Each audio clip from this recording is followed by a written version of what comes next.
For nearly 3 seasons, the big bad Texas Rangers were the bullies of the American League West. After 2 straight pennants, the powerful Rangers spent most of 2012 believing that another division title was their destiny.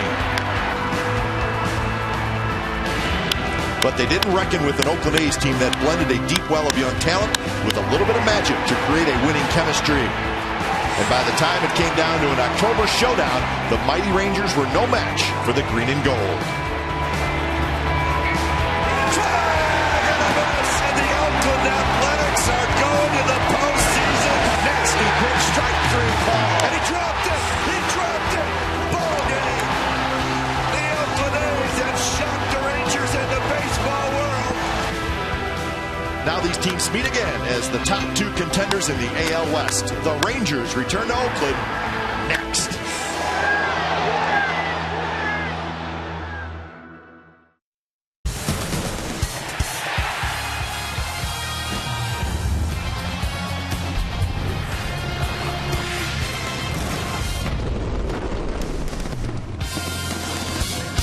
It's a beautiful night for baseball in Oakland, and the A's are glad to be back home. Tough road trip, but they got a homestand coming up. They're looking for big things, and the Texas Rangers are in town. As always, good hitters, good pitching as well, and A.J. Griffin is going to take them out tonight for the Athletics, trying to get this series started on a winning note. Rangers Athletics, Game 1 coming up on Comcast Sportsnet, California. Hi again, everybody. Welcome to Oakland A's Baseball. Along with Ray Fosse, I'm Glenn Kuiper. You saw A.J. Griffin. He'll be making his 8th start of the year. And Ray, Griffin really liked the entire rotation, just looking for some consistency. You know, it seems for A.J. Griffin, one bad inning every time he takes the mound. There's one time when he has difficulty throwing strikes. It happened in his last start. He ended up giving up some runs in just the one inning. Other than that, if he could get through it, and he said, I'm about an inch away from really being successful. We know what he's capable of doing. We've seen him pitch excellent baseball, and I think he's very capable of doing that, especially against a very good Texas Rangers lineup. And it's a lineup that looks a little bit different, Ray, but still very, very good. Our McDonald's True Stories looks at the guys who left the Rangers team. Big names after a very fine season last year, but they don't seem to miss him so far. Well, Ron Washington is a great manager in his 7th season. He said we lost some great players. Mike Napoli, a big power hitter. Josh Hamilton. Michael Young, probably the best hitter in all of baseball. He's now with the Phillies. And you look at their pitchers, Mike Adams, who thought they could replace him in the bullpen. A great guy, but they're very good. And they still have the right-handed hitting power. All these guys having big seasons so far. Well, Nelson Cruz, he can hit all the way from left field line to the right field line. Tremendous power. Adrian Beltre's good. They're all good. And this Adrian Beltre, not only can he hit, he's a Gold Glove third baseman, 2-time Gold Glover, and he can continue to play great baseball.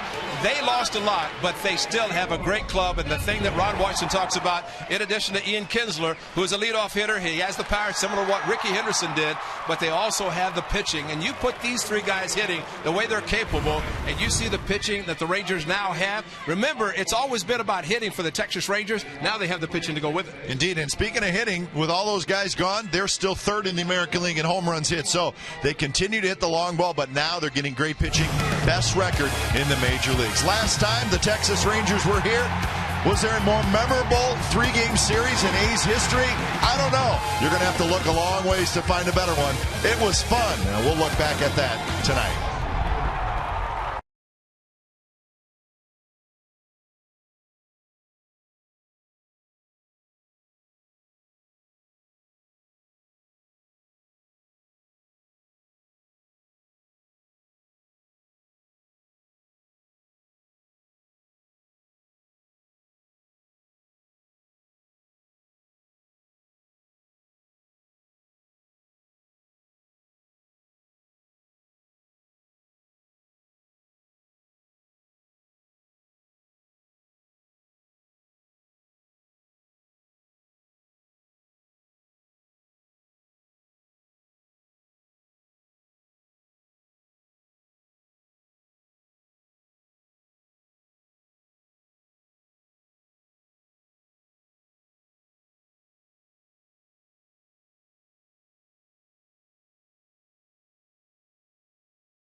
Sports Net California is brought to you by Jack in the Box. The Chipotle Chicken Club combo is back for a limited time at Jack in the Box. Try one today with fries and a drink for just $4.99 plus tax. Crowd coming in for game one of this three-game series at the O.co Coliseum. It's first meeting of the year between the Athletics and the Texas Rangers. Let's look at the weather. It's presented by the Santa Cruz Beach Boardwalk. The admission-free boardwalk is open this weekend. 65 degrees after a very nice day in the Bay Area.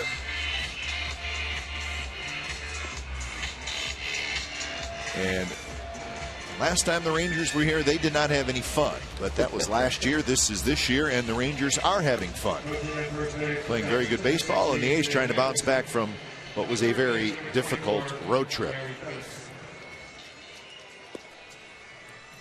So A.J. Griffin finishes up his warm-up tosses, and let's take a quick look at the Rangers lineup. It starts with Kinsler, Andrus, and then Lance Berkman's the DH. Beltre hits in a cleanup spot, then Cruz, Moreland, Soto, Murphy, and Martin. Leonis Martin. A.J. Griffin, of course, started game 162 last season. He did not get a decision. Evan Scribner picked up the win when the A's won and were in first place for one day of the season. As we mentioned earlier, A.J. Griffin, just one bad inning. That occurred in his last start against the Cleveland Indians. Did give up a couple of home runs, but walked a couple of batters. Could not throw a strike with his good fastball, and that kind of put him in trouble with the infield hit, loaded the bases. But he's a good pitcher. If you can eliminate the one bad inning, things could be great for him. His first pitch is a fastball down around the knees, and we're underway. Kinsler, Andrus, and Berkman for the Rangers here in the top of the first inning. And a breaking ball, 0-2. And anytime a pitcher can get a low strike, the first pitch of the game, that could set the tone for a very nice game for A.J. Griffin. Good slider, good cutter. That's the home plate umpire, Barksdale. And get the low strike. That really helps because all a hitter can do is hit on top of the ball. Kinsler, excellent. The last one, on the inside corner, maybe, according to Barksdale, no. Kinsler spoils that one, loops a foul. A's defense tonight has Smith in left, Cespedes in center, Moss in right, Donaldson, Lowry, Sogard, and Barton on the infield with Norris doing the catching. Curveball and big overhand curve, and Kinsler lays off that one. 2-2 the count. With the positioning of the home plate umpire, pitchers have said the umpires seem to be more critical of a pitch inside because they're looking right at the inside corner as opposed to an angle to the outside part of the plate. Barksdale inside. Oh, you say critical. What do you mean? I mean, they're more likely to call it a strike? No, less likely. Less likely. Yeah, I mean, it has to be a true strike, whereas, as I've said probably too many times, that with the angle to the outside part of the plate, they really can't see. Yeah. But on the inside, see where he's set up? He's looking right at the inside part of the plate. So you're not, if you're the pitcher, you're not going to get a call unless on the inside corner that maybe it's a ball, but he gives it to you. Exactly. It's going to have to be a true strike. And outside, it's the totally opposite of that. A little more of a guess. Yeah. And again, I go back to the 70s whenever we had a National League umpire. He admitted it. A little flare, and it's going to fall. Kinsler broke his bat, and he dropped it into shallow right center. Nobody could get it, and that's how this ball game gets started. A bloop single for Ian Kinsler. He started 0-2 and fought off a pitch inside, and because of his power, he's hit 7 home runs. Cespedes broke back initially, which is not surprising, but he normally does not do that, and his speed makes up for it. Broken bat. You can see the bat shatter as Kinsler followed through, but he hit it perfectly in the right center. Exmo brought to you by Cache Creek Casino Resort. We love Exmo. Kinsler, first pitch is running, and now he turns around to go back, and he's going to be out.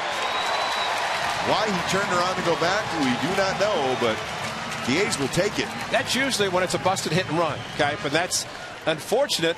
That's fortunate for the A's, but he thought he could go far enough and turn back around. Watch the hitter, and he almost got hit. And if it was a hit and run, there's no chance for Elvis Andrus to do anything. And Kinsler, who is aggressive, And he's looking back. So that's a hit and run. And he saw that Elvis Andrus didn't do anything. And with the ball bouncing to second base, great recovery by Lowry to get Ian Kinsler.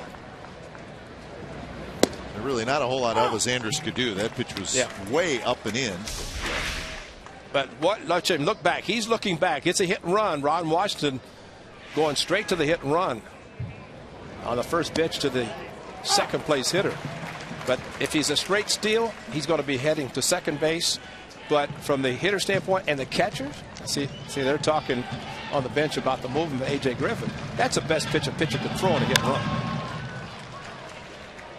Foul territory. Moss is going to watch it drop into the first row and then onto the field. There's 2 times that as a pitcher you can throw at a hitter. Not necessarily hitting, squeeze bunt, and a hit and run. Both times, if that happens, the hitter's going to get out of the way. He's not going to try to be a hero and keep his head in there and with the bat. And Andrus tried to get out of the way of it, and there's no chance for him to swing, and that's why Kinsler was out. Big out. Don't you think as a runner you're probably still better off just to keep going? Yeah, because I mean that was my point. I agree. At least make the catcher make a good throw. Yeah. 3 call, fastball down around the knees, and that's out number 2. Stay down there, and Elvis Andrus is going to ask Barksdale, but this is the first pitch of the game called the same location, and he is basically Lance Barksdale saying to both teams, I'm going to call the low strike, and really nothing to argue about that. That's a strike. It was on the corner, as our high home camera showed. Remember last year when Elvis Andrus was picked off by Travis Blackley. Immediately when he was picked off, he looked back at the umpire wanting a ball called. And it was a legitimate move by Blackley to pick him off.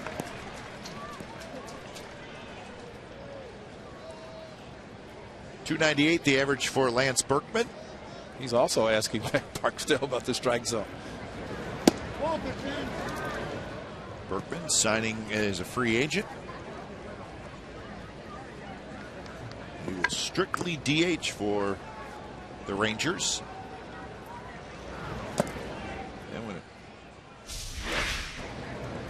Well, A.J. Griffin, this is on the hit and run. Let it go, and the ball bounced to second. Cap, good point that you made, that if he continues to run, maybe it's not caught as easily by Lowry.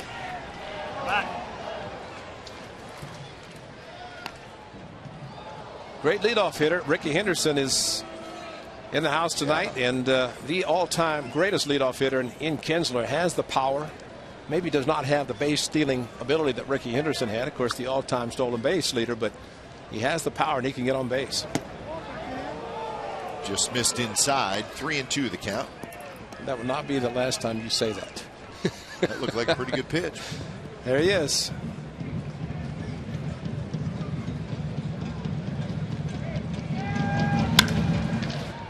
Shift is on. Lowry has it.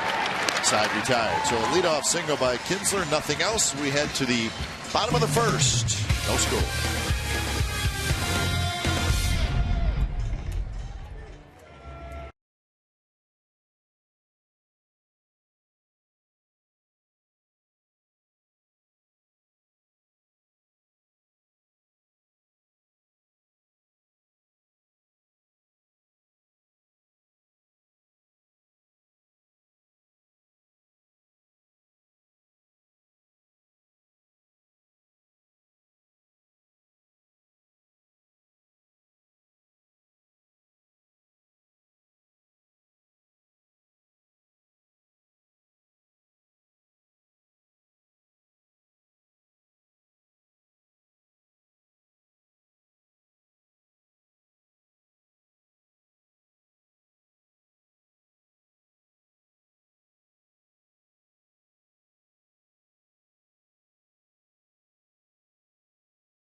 All right, here come the A's to bat in the bottom of the first inning. This is the lineup that Bob Melvin sends out. Jaso, Smith, Lowry, Cespedes, Moss, Donaldson, Barton, Norris, and Sogard. Now the starters on the disabled list for Ron Washington and Mike Maddox. So Justin Graham, who had one appearance against the A's last year out of the bullpen, gets the start tonight, making his 6th start. He had a couple of starts in his 5 appearances last season for the Rangers. Good fastball, low 90s. Just a curveball, changeup, a couple of different fastballs. The A's saw him 3 innings in their win on the 26th of September last year. Justin Grimm. Yeah, I think Ron Washington with Elvis Andrus missing the pitches up and in on the hit and run. It looked like the Rangers wanted to start this game, unlike the way it finished for them last October the 3rd, and try to get on the board early. And if he had had any kind of pitch to hit, Elvis Andrus very good with the bat. Ron Washington, though, could not have a possible 1st and 3rd to start the game. Instead, a busted hit and run, and the A's, it worked out for him. 1-2 the count to Jaso, hitting .252. Fastball just a touch outside.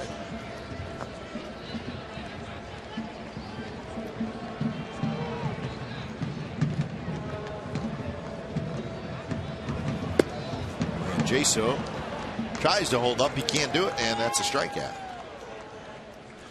The defense for the Texas Rangers tonight. Batting in the second position, left fielder. Murphy is in left field. Martin is in center. Cruz in right. Beltre, Andrus, Kinsler, Moreland. On the infield with Soto doing the catching.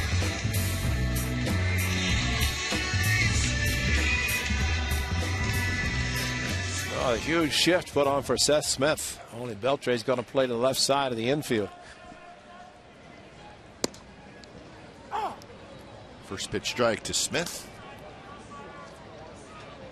Well, the shift is the in thing now, huh? The last 2 years.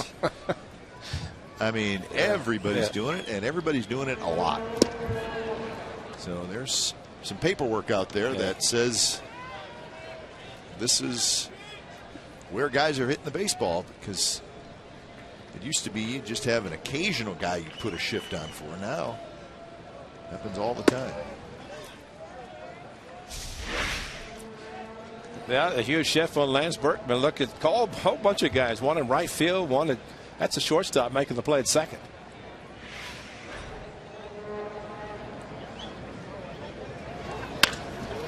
And Smith against the shift, shoots it down the left field line. Murphy picks it up, but not before Smith is going to have a 1-out double. That's your shift. Yeah, well, the one thing, if you employ a shift, the pitcher has to pitch into the shift. You can't throw him a fastball. I don't care where it is outside. That's a bad location, because Seth Smith is smart enough hitter, especially with 2 strikes. He's going to protect. He's not going to try to pull the outside pitch. And I was thinking, you know, a true home run hitter, they say, well, we'd rather give you a hit, a base hit versus a home run. Well, how about just a bunt, just to start an inning? Seth Smith does it even better with a double. So here's Lowry.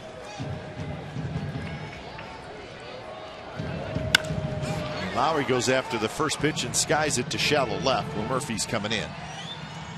And that's out number 2. So Lowry did not wait around. Got a pitch he liked, but flies out. Batting in the 4th position, center fielder. 52. And here's Cespedes. Let's get a look at Justin Grimm. A youngster, just 24 years old. And he will face Cespedes. Maybe the point you made early in the season when the Rangers were missing all their starters. And I think the point well made that they don't necessarily want to wait for them to come back. It's going to help them when they do. Sure. But the ones who are here, they have a chance to do something special, show what they could do, and get a chance to stay in the big leagues. Yeah, Grimm and another rookie starter, Tepich, have both pitched pretty well. And that's been a huge lift for the Rangers. We talk about all the great hitters on the Rangers. I thought Mike Adams, a great reliever, setup for Joe Nathan. He missed the most. I mean, you may be right. Although he did have an injury toward the end of the season, but ended up going to the National League, which is great. Get him out of the league. Remember, A.J. Berzinski just went on the disabled list, but look at the pitchers. Yeah. Wow. I mean, Feliz starter, Lewis starter, Harrison starter, Perez starter, and Soria, who was signed as a free agent, and they do expect all those guys back. Yeah. So there are reinforcements coming for the Rangers. 1-1 pitch is a fastball inside. And I don't think the great left-hander Tommy John ever thought his name was going to be mentioned so much lately. I mean, ain't that the truth? On that list, you saw Tommy John's name 3 times. Tommy John surgery. And he came back. Does he get royalties? He should. Man. I mean, name a surgery after him. They should. Cespedes swings and just gets a piece of it. Count is even at 2-2. So with all those pitchers injured, and the A's have their injury situation as well. It is probably going to get a little bit better this week, and that's good news. Brett Anderson, he's got a chance to pitch maybe this weekend if that's what the A's decide to do. He pitched yesterday, and all indications everything's okay. He could pitch Friday, which would be his 5th day. Jammed, popped up, foul territory. The pitcher Grimm gets in the mix, but he does the smart thing, bails out, and Moreland, the first baseman, makes the catch. A's do not score. 0-0 after 1.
New low yearly prices. Watch every out-of-market game live on over 350 supported mobile and connected devices in HD quality with MLB.TV Premium. Visit MLB.TV today. MLB.TV, baseball everywhere in HD. That is good. Good stuff. Beltre to lead it off. Big curve. Drops right in there for a strike. Beltre, Cruz, and Moreland here in the second inning. With a smile on his face with a big curveball and his. That's something you don't see much from a major league hitter, the move that he made on the curveball. And he's ready to hit the fastball when he gets it. Beltre heating up after a slow start. In fact, yesterday he was 4 for 5 with 2 doubles, a homer, and 4 RBIs. Hitting in that cleanup spot for Texas.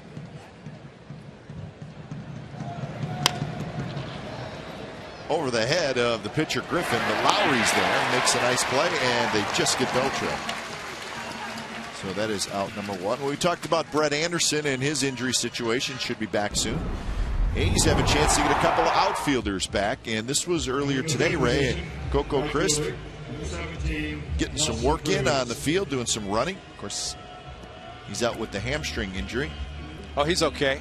Looks pretty good there. As soon as he's eligible, put a uniform on. He's ready. So Coco and Chris Young are both eligible to come off on Wednesday. Now, Chris Young is currently playing in extended spring training, and what I read today was that he played today but still felt the quad a little bit.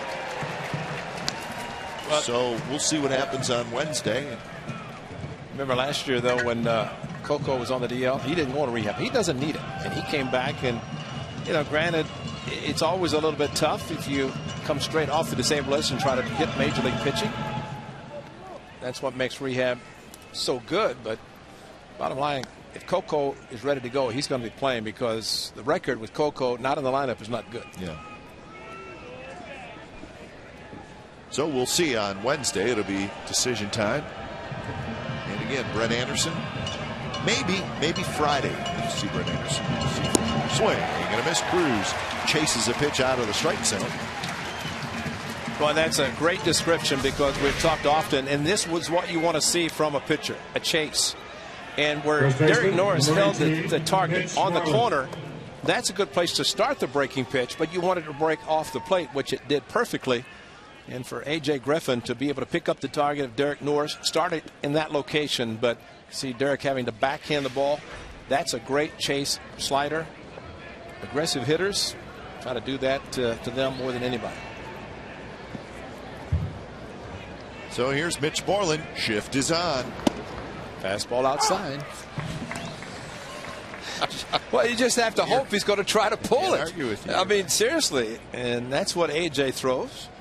See with a couple of strikes, and so he likes that curveball when he gets to 2 strikes. And he likes to bounce, and that's a best play slider, which he just threw. You like to throw that off the plate as well.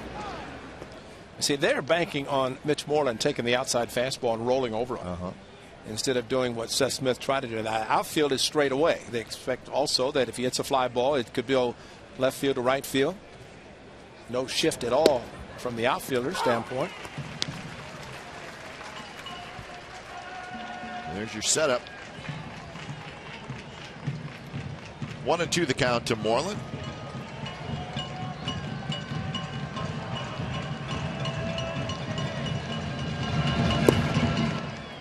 Changeup that drops low. Moreland off to a good start. 291 the average with 6 home runs. As we mentioned, the Rangers 3rd in the American League in home runs hit. They've hit 48 so far this year.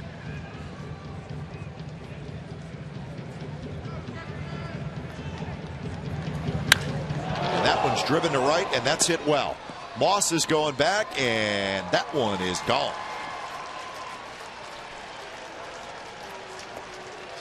Number 7 for Moreland.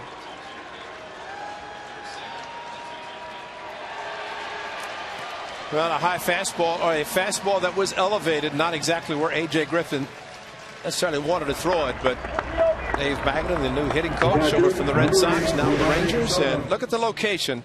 Supposed to be down and in. That's belt high, and slightly choking up is Moreland. Very, very powerful, and he knew it was gone. I think everybody did. Here's Soto, Giovanni Soto, the catcher. Remember in the offseason, right? About to talk about maybe Kinsler moving to first base. Well, if that happens, he's going to play every day. Sure. What about Moreland? Moreland sitting last year's sum against left-handed pitching, so maybe he's got something to prove. Well, it's a young infielder, the Profar. Yeah, Jurickson Profar. Right? Supposed to be the best prospect out there. Well, that's just a powerful swing, and of course you think about ballpark at Arlington, the Rangers' home park. That might have been the second deck. Ball really carries the jet stream to right field. That did not need any help from Moreland. Yeah, they talked about maybe if the youngster Profar makes the team, he would play second base, and Kinsler would maybe play first or maybe play the outfield. Profar is in the minor leagues. So Moreland maybe thinking, hey, wait a minute here. It's my job. Well, and you could almost look at what the Yankees talk about and getting left-handed power hitters for a short porch in right field. And not been to Texas this year, but it's not going to change. No. Right hand, right. field is still going to be very inviting to left-handers. Soto launches one, well fouled on the left field line into the second level.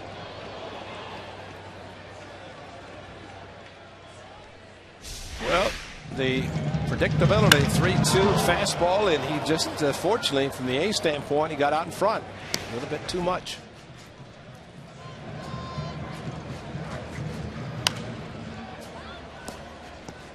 Another fastball, that one to the outside to Soto. He fouls it back. A lot of pitches. This will be number 40 for Griffin.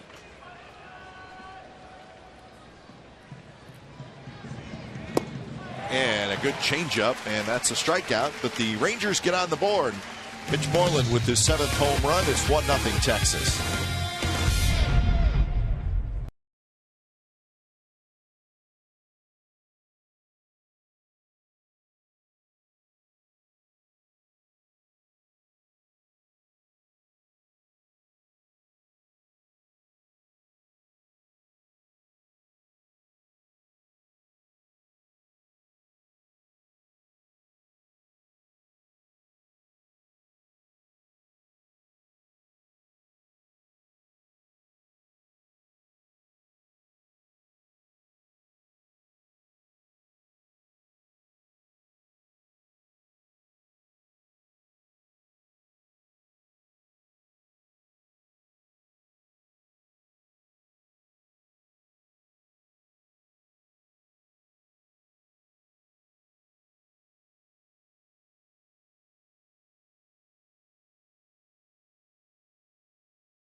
Of your favorite team sent directly to your phone. Text athletics to 82653 to receive A's final score alerts.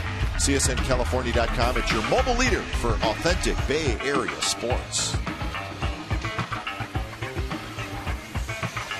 Moreland home run, and the Rangers lead 1-0, bottom of the second inning.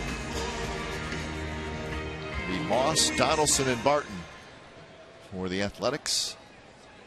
Home run number 7 for Mitch Moreland. Grimm's first pitch to Moss is up and away. Two big outs that Grimm got with Seth Smith at second in the first inning. Fastball is inside, so the shutdown percentage for the right-hander. There's his good curveball, but seems like he likes to go to the fastball inside and try to tie up the power hitters. He did it to both Lowry and Cespedes last inning.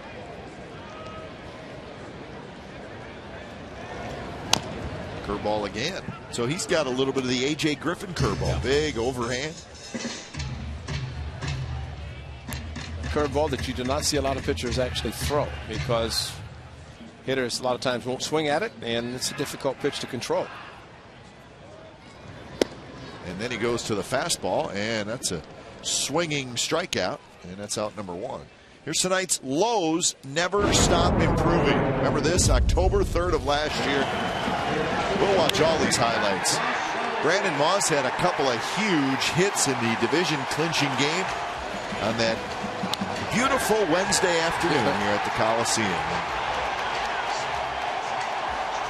Look at the crowd in the background. Oh, yeah. That's maybe the best shot. So a couple of big hits for Moss in that memorable game. He would like to go back to the memory of that game. He's got a little scuffle going. Yeah, after what happened yesterday in Seattle and the first at bat today. Donaldson right up the middle for a hit, a second hit.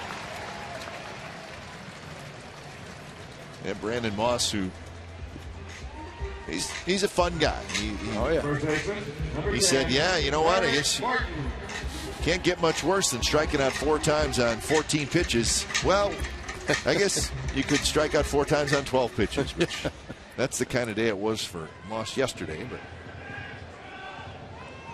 But he's kind of in between. He's getting the good breaking balls. Then when he gets a fastball that he really likes to hit, it's a little bit tardy on it. That's the case in Seattle and tonight.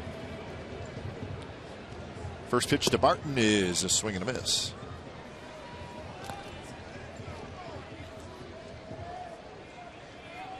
Barton with 2 hits and 11 at-bats, and one of those a home run.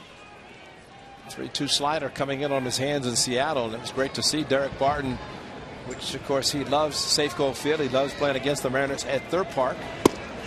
He always does well there.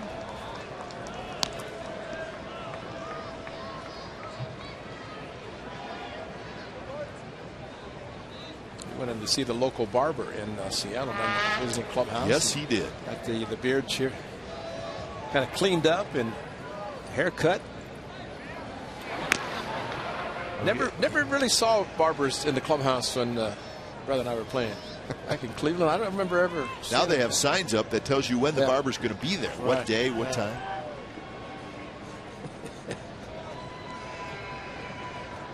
Short lead for Donaldson. Yeah, I think the barber would have gone a little broke if he would have been the barber for the A's back in the 70s. Yeah, you guys are not going to get any haircuts. Can't cut that hair. Come on. This is an honor just to be out there on one of those posters. You know, that's it is an honor. Jeez. Somebody spent a lot of time. Yeah.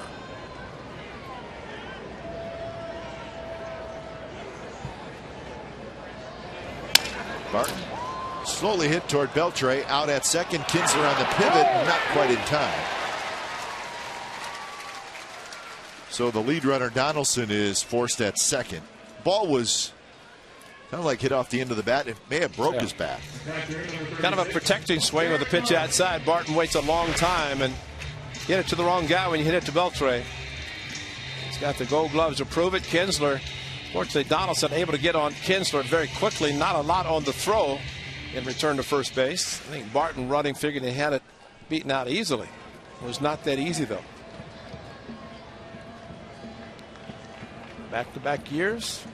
Of course, with Seattle Mariners got some gold gloves as well. So it seemed like once Eric Chavez stopped winning them, Beltre took over.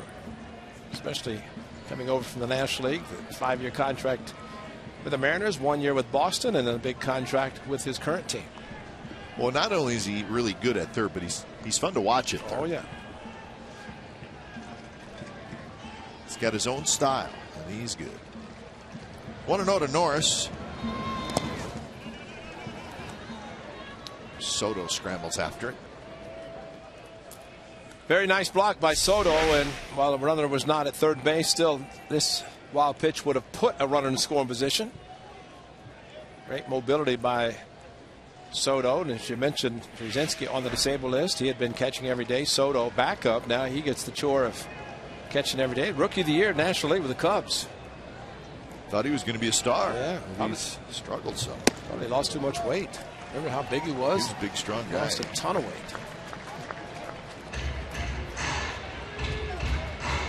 And so he will play the majority of the time with Brzezinski on the disabled list. It's amazing for Brzezinski, only the second time ever to go on the DL in his long career as a catcher. Pretty impressive. And it's a 4-pitch walk for Norris. So the A's will get a runner in scoring position for Sogard.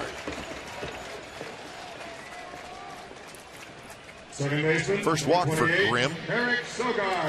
This is a great time for, as they hitters like to say, ambush a pitcher, because after a 4-pitch walk, young man who wears glasses and can hit, play some second base.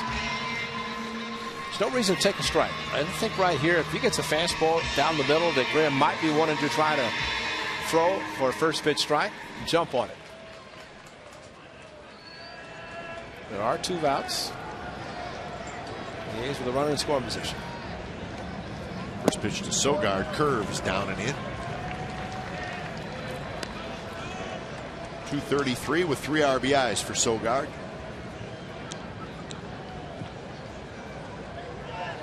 Yeah, good defense.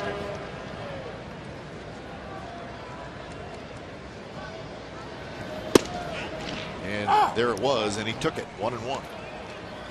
Soto, actually, you like to see catchers call for a curveball when his pitcher's having a tough time throwing fastballs, which Grimm threw 4 to Norris. Actually, one of them was a breaking ball that Soto blocked.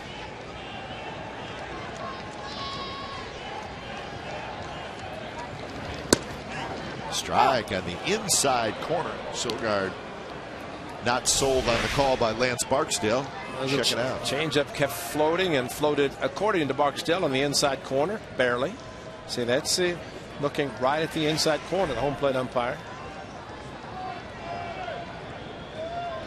So Sogard now behind in the count. And there's a base hit center field. Here comes Barton.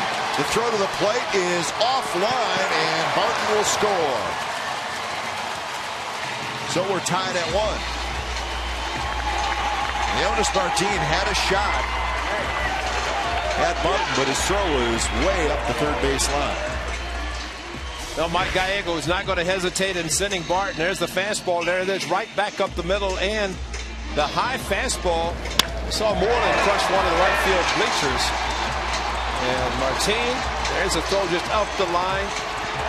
On deck hitter Jaso telling Derek Barton, stand up. Nice 2-out hitting, 2-strike hitting by Eric Sogard.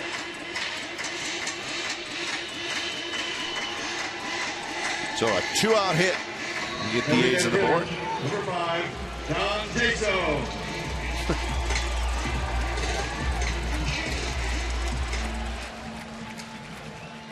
RBI number 4 for Sogard, and here's the top of the order in John Jaso. Jaso's gone back to the exaggerated open stance and then closes it. Hitters will kind of gravitate towards a stance they've had. And when Jaso joined the club, he had this exaggerated stance, the right foot on the outside chalk line, and then closes up as the pitch is coming. Kind of his load, his momentum. Change up, swings over top. Right in the middle of spring training, he closed it up and stopped. I said, what happened? He's back. It just changed. So he's back to go to, I mean, it's whatever you feel comfortable doing.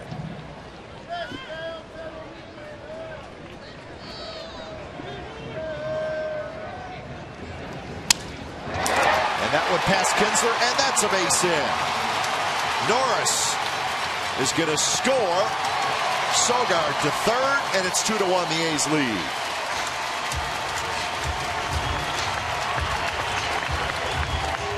So back-to-back 2-out RBI hits.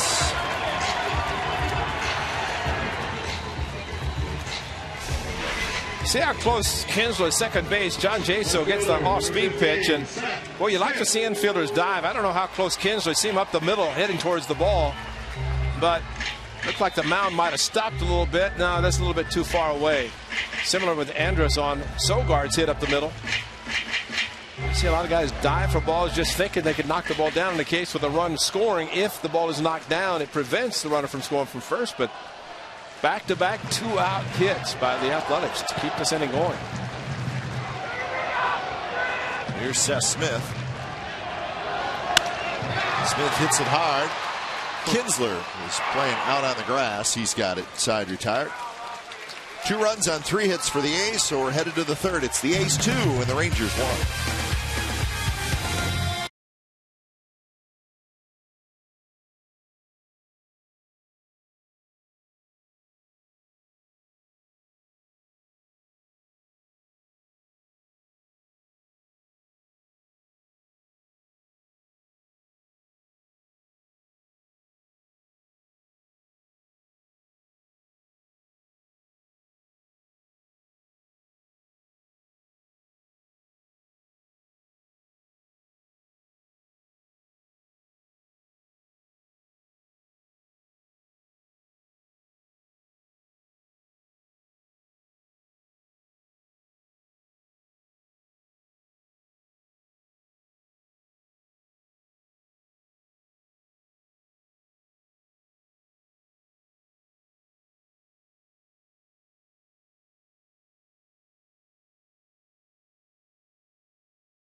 The A's a 2-1 lead. The A's with 4 hits. And John Jason, we talked about his stance. How about this? Look at the stance, and then as the ball is coming, he closes up, and the ball is now low on the off-speed pitch, and he goes down and gets it. So see the upper view and then the side angle, but very similar.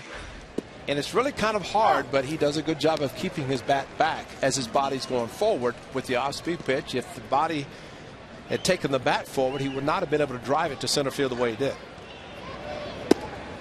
So Griffin pitching with a lead, 2-1, top of the third. Murphy, Martin, and Kinsler. Slow start for Murphy, hitting just 200. He's got 4 home runs.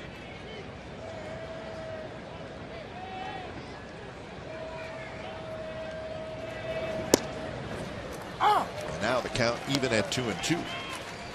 Well, just keep the ball down there from A.J. Griffin's standpoint, especially after seeing Mitch Morton hit the home run on a belt-tied fastball with 2 strikes. Full count to Murphy. Maybe A.J. Griffin could look at the second inning with a 2-strike home run, 2-out home run. That's his bad inning. And that's a base hit to left field. As we've seen Murphy do that a few times.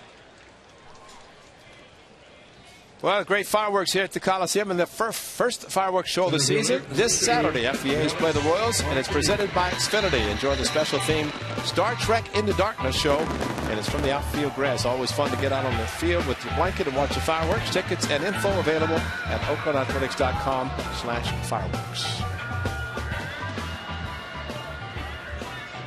Here is Leonis Martin. Bunted, and it's bunted in the air, and it drops foul.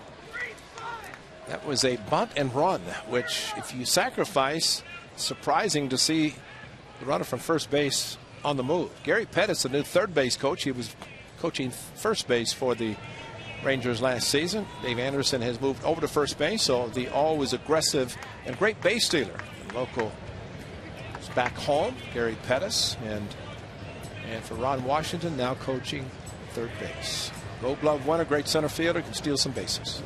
But you know, Wash made the change because of Pettis' ability to steal bases, aggressiveness on the bases. So Wash made the switch, putting Dave Anderson over at first base.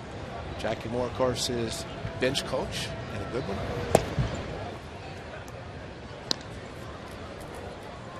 Well, the guy who going to be sitting next to you full 9 innings. Yeah. That's important, right? Dave Anderson, the new first base coach, actually new in a sense that he moved from third to first. The only new coach is Dave Magadan, the hitting coach, who came over from Boston. Murphy was leaning, just barely got back. If the hitter bunts and the runner is running, somebody must have missed a sign, and maybe it's another hit and run put on this time. And you're right, Murph, if he'd gotten a bigger lead, he would have been out because he definitely had his weight going towards second.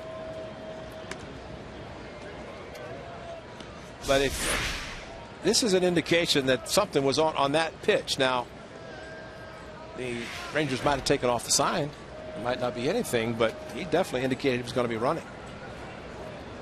Donaldson stays in on the grass. And that one's bounced to Barton, who picks it on the backhand. Out at second, back to Griffin, a little bit late. Martin runs very well, but a nice play by Derek Barton.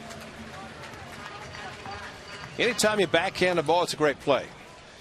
We've seen twice now. This is the second time since Derek Barton has rejoined the club that he's been too far off first base to get back to first. And A.J. Griffin just a little slower getting to the bag, and you have to break immediately once you see the first baseman is too far off the bag. Give a lot of credit to Jed Lowry. He's just trying to guide the throw to first base. He does not want to make a bad throw. As A.J. quickly getting over, and just not enough time. But fortunately, catcher is able to back up first on a play like that. So back to the top of the order in Kinsler with Martin at first. Kinsler blooped a single into right center field leading off the game, and then was caught stealing.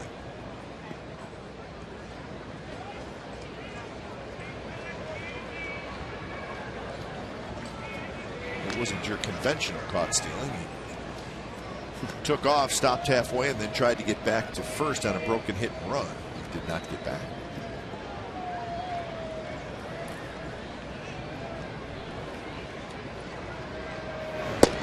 There's a strike. Looked like Kinsler was taking all the way.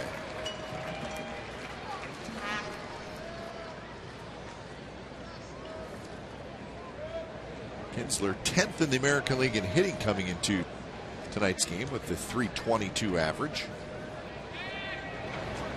And a breaking ball, and that's a swing, says Vic Carapazza.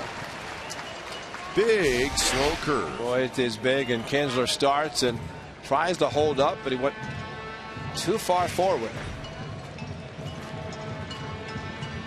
Could throw one of the great curveballs about once to a hitter. Especially a good hitter. Exactly. And I was thinking of the Chris Carter back-to-back curveballs by A.J. Griffin. The first was perfect, backed it up with another one, base hit to center field.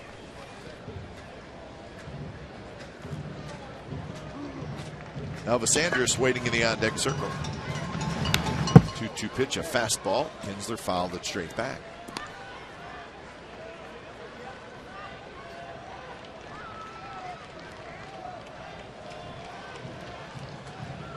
A.J. Griffin is averaging 20 pitches an inning, and that's not going to keep you in the game very much longer, or a long time. So he needs a quick inning. Good pitch there, right on the inside corner, and that is strikeout number 4 for A.J. Griffin. Kinsler arguing, but that looked like a pretty good pitch. But it's the inside corner. We talked about the home plate umpire, and Lance Barksdale's looking right there. And that's had a lot of plate. Oh, it's a strike. A lot of plate. And Kinsler just fooled.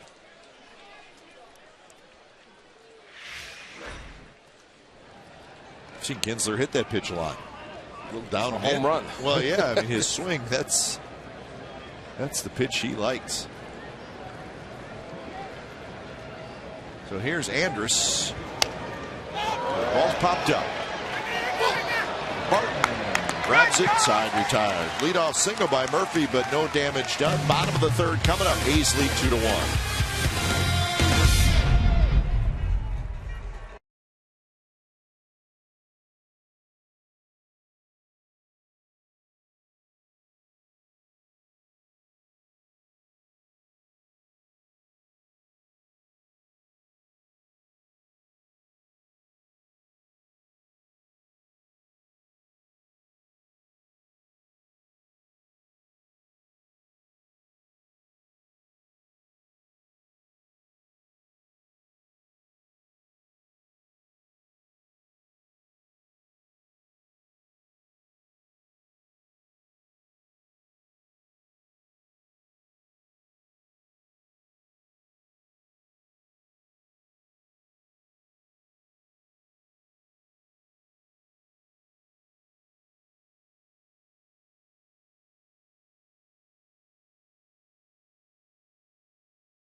We're halfway through the month of May. June 1st is right around the corner, and that's a big series against the Chicago White Sox. June 1st, 1:05 p.m. start. 10,000 fans will receive a gold Yoenis Cespedes jersey, courtesy of Pepsi.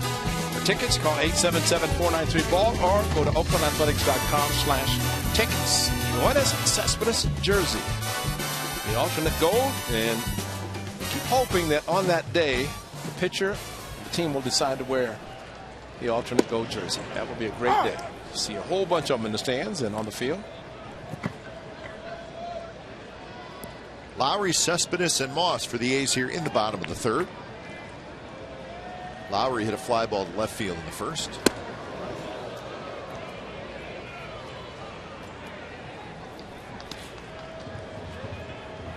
The A's last inning scoring a couple of runs when it just started out with a strikeout and a base hit, and then Barton with the fielder's choice, and then all of a sudden a 4-pitch walk. Yep. 2-strike base hit, 2-strike, or actually a base hit up the middle on a 1-1 to Jaso.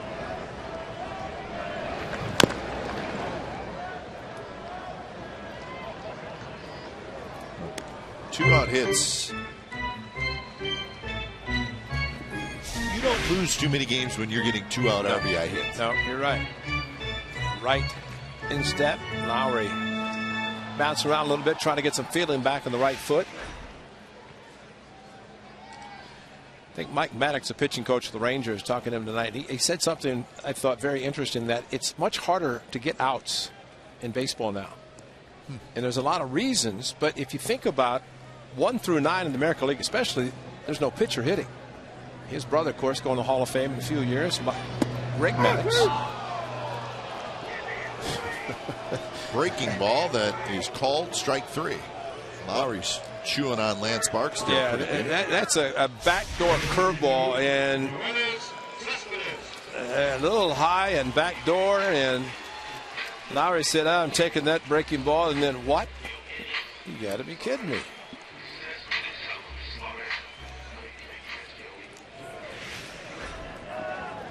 So that is out number 1, and here's Cespedes.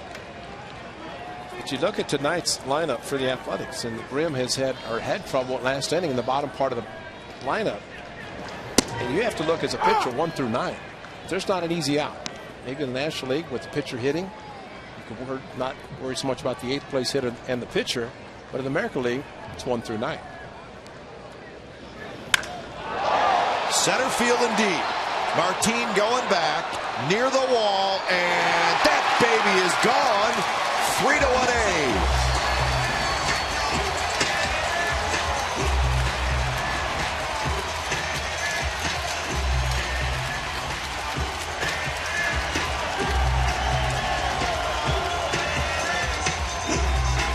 Yesterday, he ended an 0 for 16 with a base hit up the middle.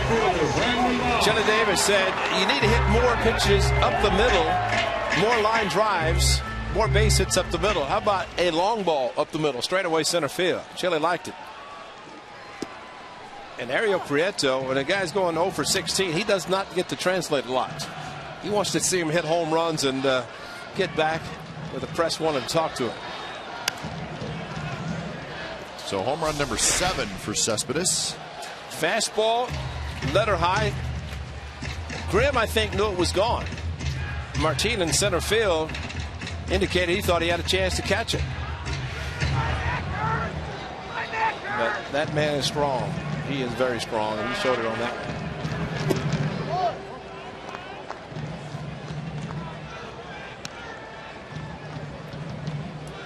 That speed. And he did exactly what his hitting coach said. Went up the middle.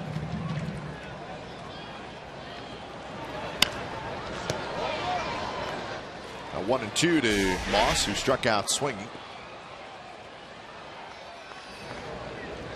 That is a great swing. Sounded great. Watch Martin. He looked like he's going to camp about the warning track and catch it. And if he'd gone back to the wall, he might have had a chance. If he can jump.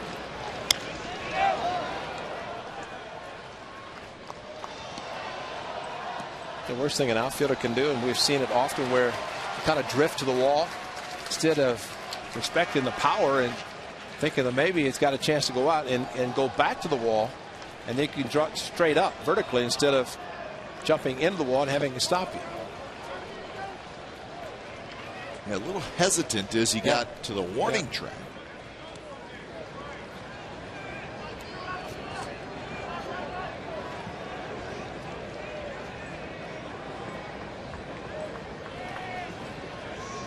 Two and two to Moss with Donaldson waiting in the on-deck circle. That one's hit to center, and that's deep. Martin's going to look up, and that baby is gone. 4-1 A's.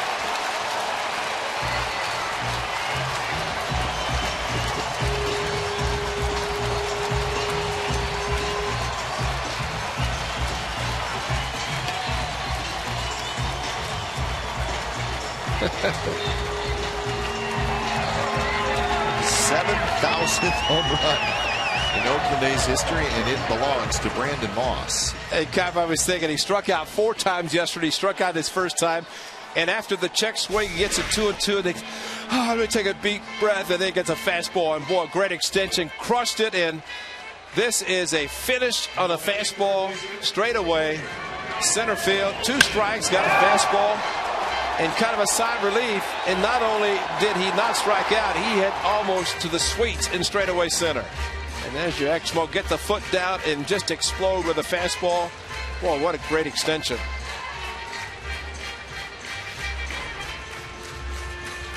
'7,000th home run, and it's the second time this year back-to-back for the Athletics to go the long ball. The milestone home runs. That's interesting. Giambi hit 4,000 and 5,000 for the A's. I'll say Jason's was in Boston in '96. The 4,000th. Bobby Crosby in 2006. Brandon Moss, 2013 hit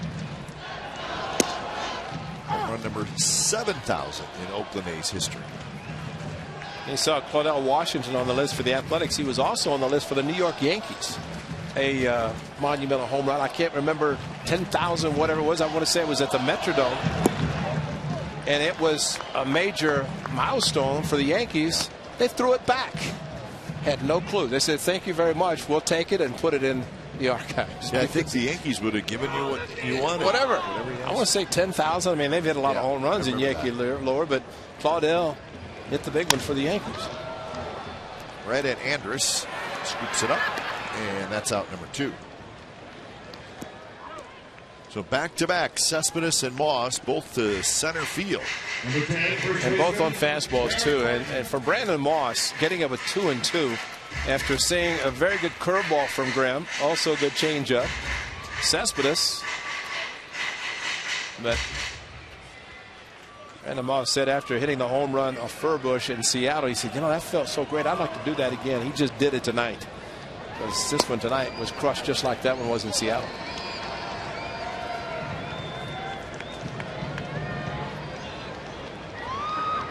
Martin reached on a fielder's choice in the second inning. He scored on Sogard's signal.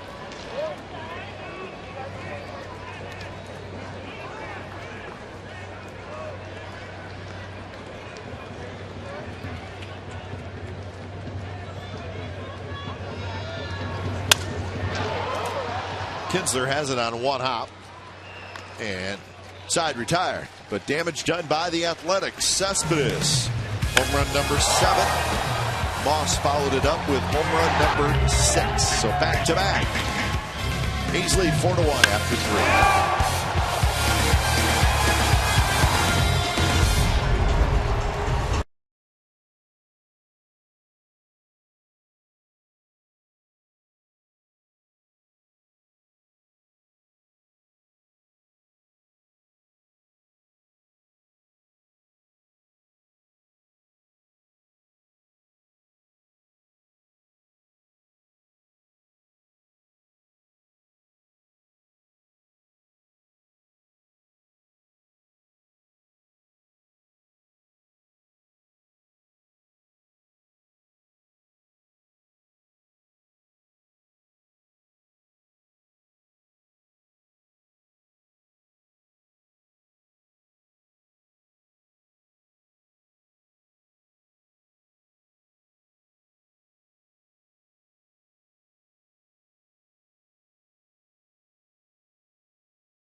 A's 3 winning pitchers in their sweep of the Rangers to end the 2012 season.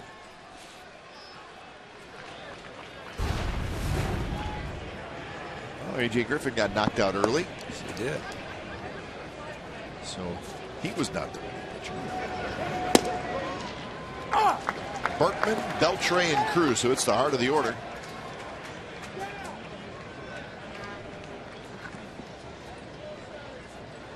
.57 pitches for Griffin. Bunted. Griffin off the mound. Spins and throws, and they get Lance Berkman. That's a great play by A.J. Griffin, as long as he didn't hurt himself. Looked like he maybe planted, but he gets off the mound very quickly, and he knows with the shift that maybe Berkman might be trying this, so he anticipated it, got to it. The only thing it looked like maybe he planted his right foot when he threw. A little off balance, but a very, very good play by Griffin. He's okay. You see the smile? I think generally it helps if you're the runner, if you run in a straight line to first base. Berkman did not do that. When he left the box, not sure what he was doing actually.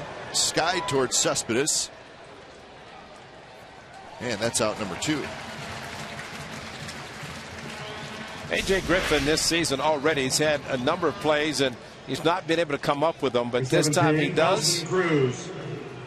And a very, very nice play, because if he doesn't field it, yeah. As he goes. Well, remember, he's dealing with knee surgery, recovery, and all that. So, but probably hurt him by about a step. Yeah, but there's your shift, and he's saying you're going to put the shift. I'm going to bunt. If he gets it by the pitcher, Griffin, it's a base hit, even with bad knees. Cruz lofts one. That one had some weird English on it. See, that's back-to-back curveballs. The first one was good. Went back to it again, and good hitters do exactly what Nelson Cruz did. Fortunately, kept it in the park, but number 18, it's a curveball nonetheless, and he stayed on it. So that is hit number 4 for Texas, and here's Moreland.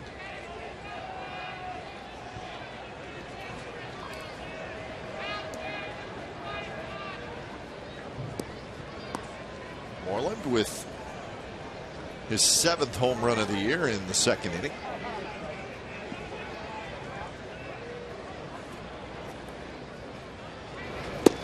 Fastball is outside. Angels and the Royals are underway down in Anaheim, with the Royals leading 3-1 in the 3rd inning. I believe they were swept over the weekend by Yankees. That's hard to believe. They have a good club. They do have a good club. We'll see them this weekend, but I was surprised that the Yankees won 5 in a row now, but into Kansas City, swept them. Mariano Rivera back to the place where he injured himself, put him on the disabled list last season, but Mariano's back and perfect again this year. Joe Blanton is starting that game for the Angels. He's 0-6 with a 5.66 ERA. 0-6 and losing 3-1. Mendoza is starting for Kansas City. Excellent changeup to Mitch Moreland. Exactly the same location that he hit a home run, but it was a fastball for the home run. A changeup. A.J. pulled the string perfect.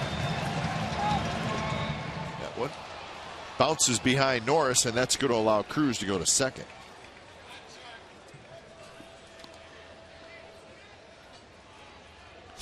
So it should be a wild pitch, as it was in the dirt. He spiked the changeup into the dirt.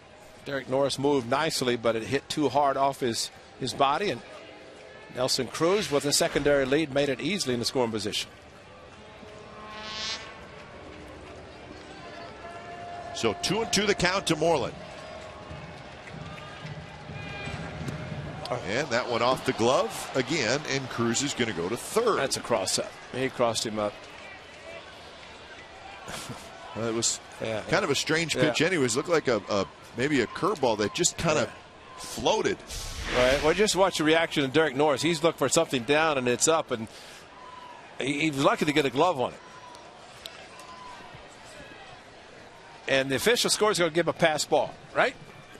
And that's when official score has to wait till the game is over, go down and talk, and find out who messed up. Because they will admit it. And it's should never give a pass ball to a catcher on a cross-up. Good pitch, strike 3 call.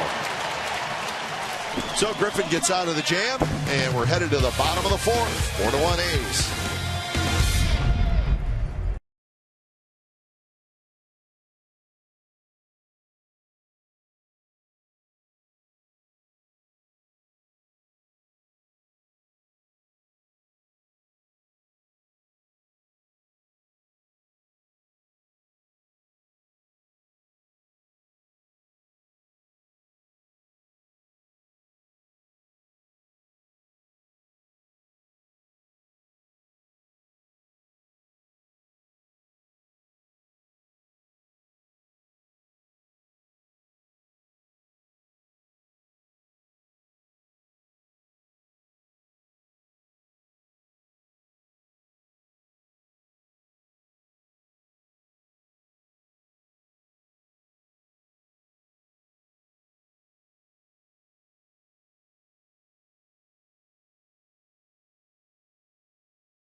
Trivia question. Who are the A's 3 winning pitchers in their sweep of the Rangers to end the 2012 season? Jared Parker, he was the starter. Yeah. Travis Blackley and Evan Scribner. Remember the great job Scribner did in that crazy game? But also, how about Travis Blackley after the A's had clinched a playoff spot on Monday, came back the next night and beat the Rangers. And then, of course, Evan Scribner on the Wednesday afternoon. Wow. Hit well to left, but Murphy is going to get back into left center field. He's got it. So that is out number 1. Here's our Ford right choice for tonight. It has to do with Coco Crisp. He had some big hits in that series. This was RBI double in game 1. And then remember this one, Ray. This may have been the biggest hit of the afternoon. On that Wednesday afternoon when the A's won the division. Dropped just fair, couple of runs scored. Well, just to see the crowd in that afternoon. Coco, it's great to see him running today, and we talked about on the road trip. And Coco goes, so go the A's. And against the Rangers, that series, he was outstanding, and we look forward to getting him back.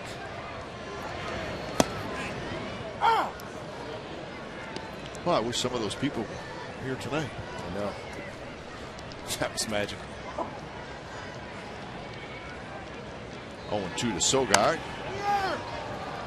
Bounce toward Moreland, gives ground to get a good hop, and that's out number 2. Even Ron Washington, the visiting manager, formerly with the A's, of course, for 11 seasons. Designated hitter. Said, I've never seen it so magical, so loud, so at the beginning, even before the anthem, you know. And that's very disappointing for the Rangers because they came in needing just 1 game to win the division. The A's won it on the last day of the season. Top of the order, and John Jaso, who has an RBI single in this game. He also has struck out, so he's 1 for 2.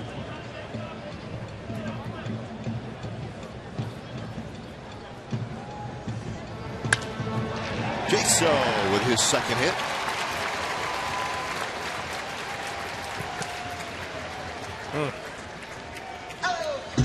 So let's go back to game 2 of that series. Remember the home run by Johnny Gomes. We knew it too. Take the helmet off, Johnny.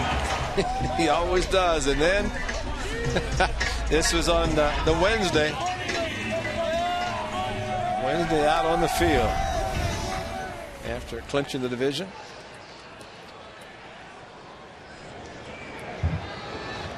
So here's Seth Smith.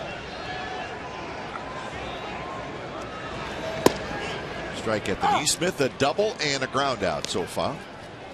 He's now with 7 hits in this game off Justin Grimm.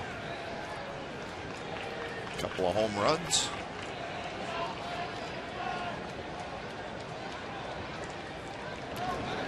A little bouncer right to Moreland. Steps on the bag side. Retired a hit and a runner left. And we're through 4 at the O.co Coliseum. 4-1 Athletics.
Enjoy Xfinity Friday. 4 Plaza level tickets, 4 hot dogs, 4 Pepsis, and 4 bags of peanuts, and they're just $50. Presented by Xfinity and co-sponsored by the Contra Costa Times. Info and tickets go to oaklandathletics.com/Friday, and you can come out and enjoy the game, but set your DVR to Comcast Sportsnet California because A-Team follows the Friday game.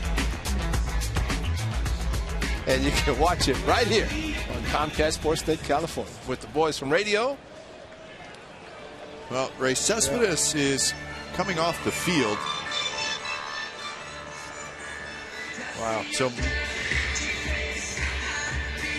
Michael Taylor comes in the game. And it's like Moss is going to go to center. And Ray, after he hit the home run, he was in the dugout and he had a towel over his mouth, and then he kind of ran down the dugout, and I was thinking he was going to run into the clubhouse, but he did not, which means the only other place he was going is maybe the bathroom. Yeah. I'm just saying, this is what we saw. So maybe he's just not feeling it. Maybe he's a little sick. I don't know. That's I noticed that also. He had a towel over his face. And it's running and kind of lost sight of him. And then he kind of ran down the dugout, and he did not go into the clubhouse. And like I said, the only other place that you would go would be the bathroom, which is down on the close end of his dugout. But so that's just what we saw. And if we get a report on if it is indeed, maybe he's just a little bit under the weather, we'll let you know. But Cespedes is out, Taylor's in. And that's a good point, because he was not leaving indicating there was an injury. And again, we'll get a report from the clubhouse, but it just looked like it was more. And before the game, sent him to the clubhouse, did not seem to have any effects of anything. So something has happened since, and Let's see, hits the home run and out of the game. Meanwhile, great curveballs from A.J. Griffin. So it's Soto, Murphy, and Martin, the bottom three here in the fifth inning.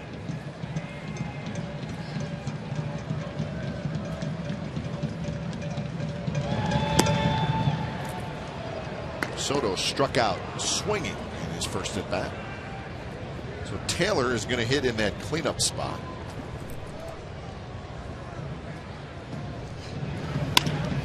And there's a jam shot over the head of Lowry, and that's a base hit for Soto.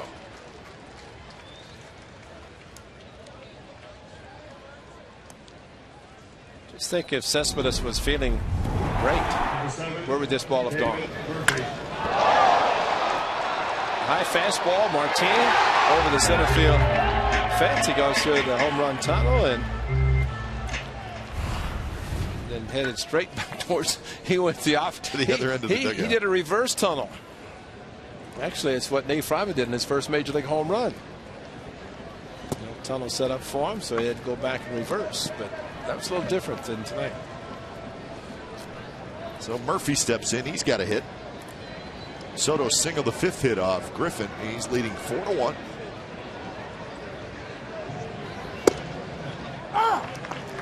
So Ray, obviously, we're glad to be back home after it's a long road trip for the A's. But talking to the Rangers people, they're on a very interesting trip of their own. And it's a long one. They left Dallas last Sunday. And remember, they had to go to Chicago, a makeup game against the Cubs. So they played the makeup game, bust to Milwaukee for a 2-game series Tuesday and Wednesday. Sogard has it out at second, and that's a nicely turned double play. 4-6-3. Murphy grounds into the double play, and that's 2 outs here in the fifth. I'll tell you what, before you continue, that's a great story about their travel. This is a great double play turn because remember, Murphy hit the fastball to left field. There's no shift, but Sogard played him perfectly. Great feed to Lowry, got out of the way of the hard slide from Soto and turned a nice 4-6-3 double play. Sogard had him positioned perfectly and exactly where A.J. Griffin threw the fastball for him to pull right into his glove. So 2 outs for Leonis Martin. So Chicago, Milwaukee, great 2-game series. And then they flew from Milwaukee to Houston and had an off day in Houston. Wonderful. Which was Thursday. Played the Astros Friday, Saturday, Sunday. Flew to Oakland last night. 3 games here, and then they'll finally head back home. Swing and a miss on a curveball. Martin chased it. And that is strikeout number 6 for A.J. Griffin. Bottom of the fifth coming up. 4-1 Athletics.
Sportsnet Bay Area.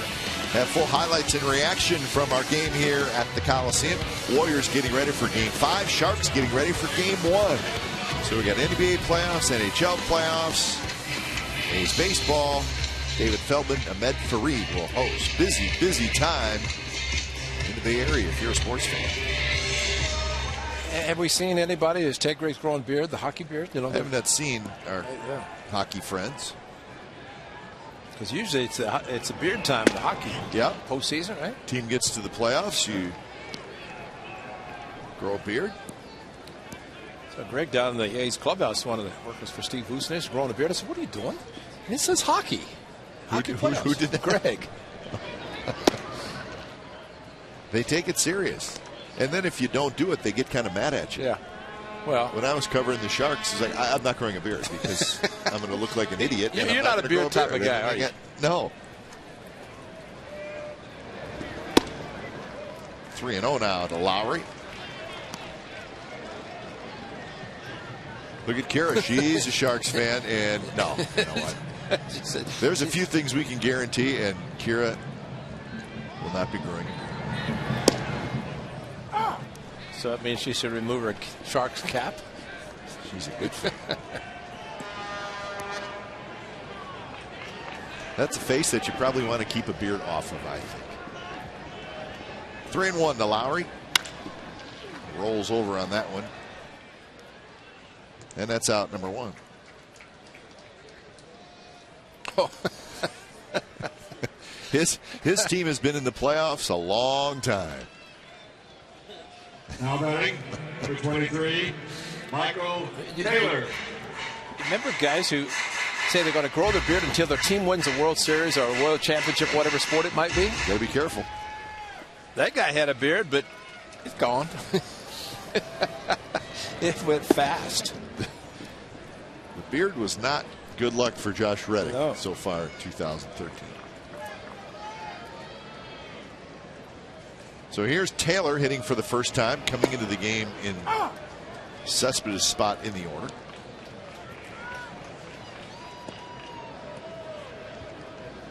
Big Mike, as he likes to be called, really struggling. 1 hit in 20 at-bats. That big breaking ball, and he missed it. He has not walked. He has struck out 3 times.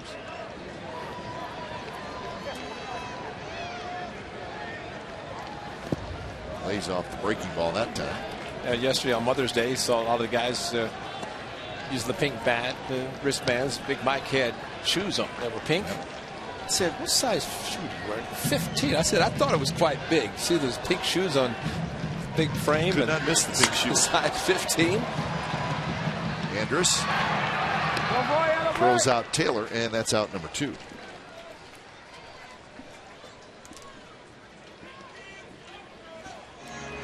Grimm looking for his first 3 up, 3 down inning. This is what Moss did in the 3rd inning, right after Cespedes homer. You know, one thing is great about Brandon Moss, a great power. That ball almost hit the sweets in center field, but when he starts his swing, his finish, his follow through is just unbelievable. And that was so great watching him last season, and for him to catch up the fastball, and after striking out 5 consecutive times, you know he had to be saying that felt pretty good. And it looked great as far as it went to center field. But a lot of times the guys swing, they won't complete it. They just kind of stop almost to the recoil, but he follows, finishes, and the ball jumps off his bat. 2-0 pitch is outside, 3-0.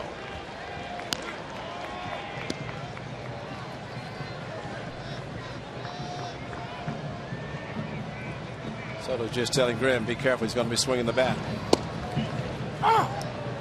Catches the outside corner.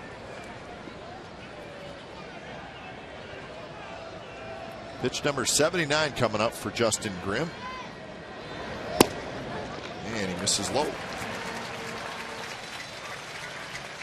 Second walk. He's got 3 strikeouts.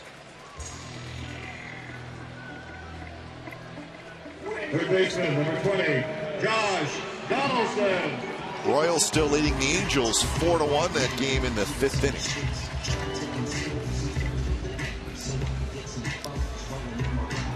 It's the start of a 9-game homestand for the Angels. But how about Sale last night in Chicago?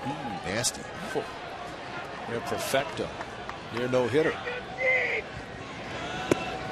If you like pitching, this weekend was right up your alley. There were some unbelievable pitching performances. I didn't get a chance to ask over the weekend, but how many shutouts now? Well, you know what? I don't have the exact number, but it's up there. But I thought about you today when I looked at the scores of the doubleheader, the makeup doubleheader in Cleveland, where the Indians won the first game 1-0. Yeah. Yankees won the second game 7-0. Justin Masterson, a masterful performance as he went the distance, 4 innings, or 4 hits, and that was a makeup doubleheader. The Yankees on their way to New York, start a homestand, stopped in Cleveland today for a regularly scheduled doubleheader. And it was a split.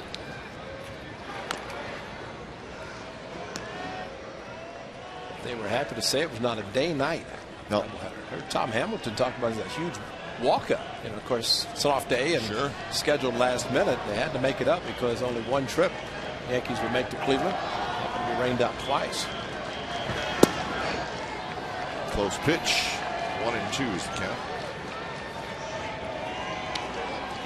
So the Yankees were heading home. What were the Indians doing? The Indians, they had to go home. Yeah. They were in Detroit. That's right. They had to go home for this makeup doubleheader and then fly to Philadelphia. Exactly. Now, they were in Detroit, which is by car, a couple hours from Cleveland at the most.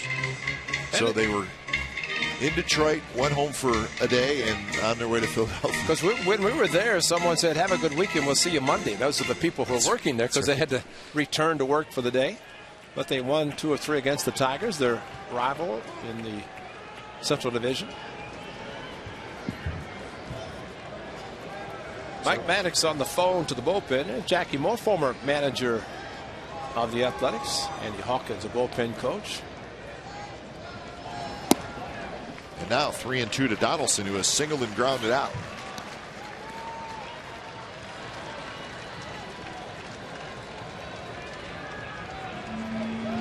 So they're starting to move around down there.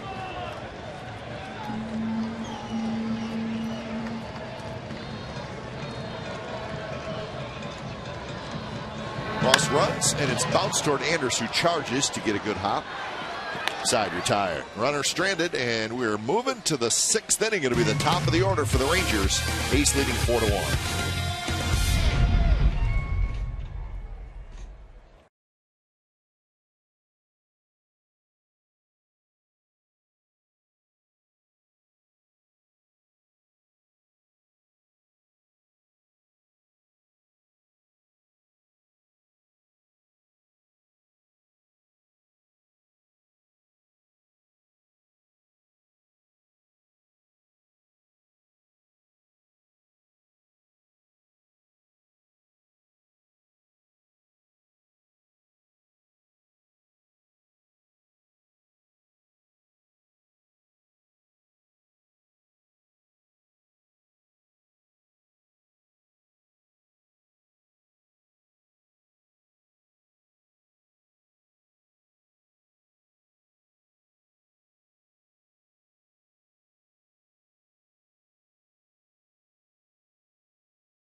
everywhere. Available for iPhone, iPad, Android, and BlackBerry 10. At Bat delivers A's baseball with audio, pitch tracking, stats, breaking news, and video highlights. MLB TV Premium subscribers can get At Bat Premium features free and watch live out-of-market games. Text At Bat to 31826 or visit OaklandAthletics.com. At Bat is great. Love it. Yes. Travel, just hit the At Bat. See any game you want to see. Listen to any broadcasting crew you want to listen to. Or you just go, you get sick of one team's announcers, you just pop to the other side. I'm sure they do that with us as well.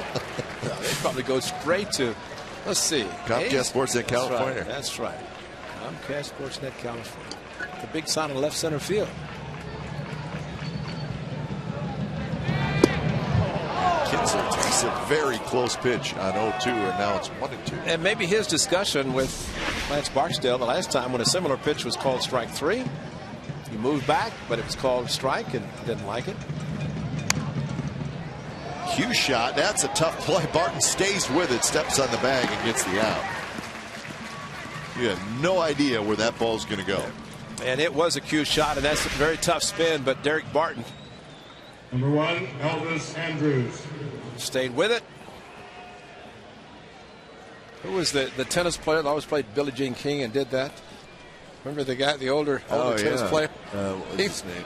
He would flip. Bobby Riggs. Bobby Riggs. He would flip them and try to get all the spin. And did he ever admit that she beat him badly? Probably not. But I do remember. I don't think he ever wanted to admit I do remember those shots where he put all that spin on the tennis ball. Bobby Riggs. No, I'd never admit that. No, he was not going to admit it. Should never have played from first base. Stay away from that. That would be a lose-lose situation. 1-1 to Andrus, who is hitless. 5 hits for the Rangers, 7 hits for the A's. Neither team has made an error.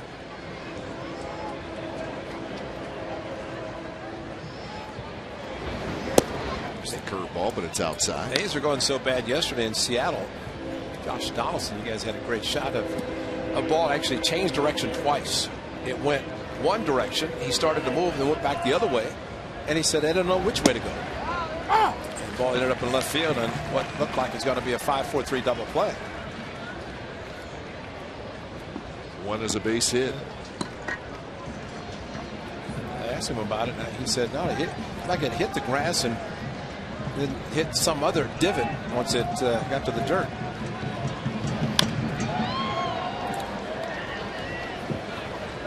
A.J. Griffin, the first 3 innings, had 56 pitches, 40 after the first 2, and here he is pitching the 6th inning. And he is one pitcher that Bob Melvin and Kurt Young do not have to worry about his endurance. He could stay out there all night if necessary. Forget about the pitch count. Strike 3 called outside corner. Andrus drops his bat. Rangers have not been in agreement with Lance Barksdale tonight. Pappy said it for pitch number 1, it was to end Kinsler. Lance Barksdale called the low strike, and he's basically saying, I'm going to call it all night. Too close to take, especially with 2 strikes. And sure, Wash is not happy because he could see the height of the pitch with his right-handed batter. But I really think an umpire, home plate umpire, can start the game with the way he calls pitches to the first batter. And Barksdale did it tonight.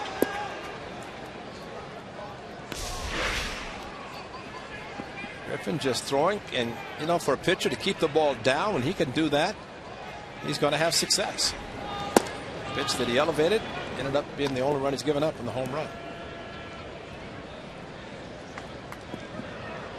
Berkman has grounded out twice. One was a bunt attempt. Good pitch there on the inside corner. Have you ever seen a nicer home run hitter than Lance Berkman? He lays his bat down when yes, he does. He just kind of gently lays it down on the ground, never throws it. It's gentle. It's kind of funny, actually. Well, it is. I mean, he just, I hope we don't get to see it for 3 games, or actually 19. The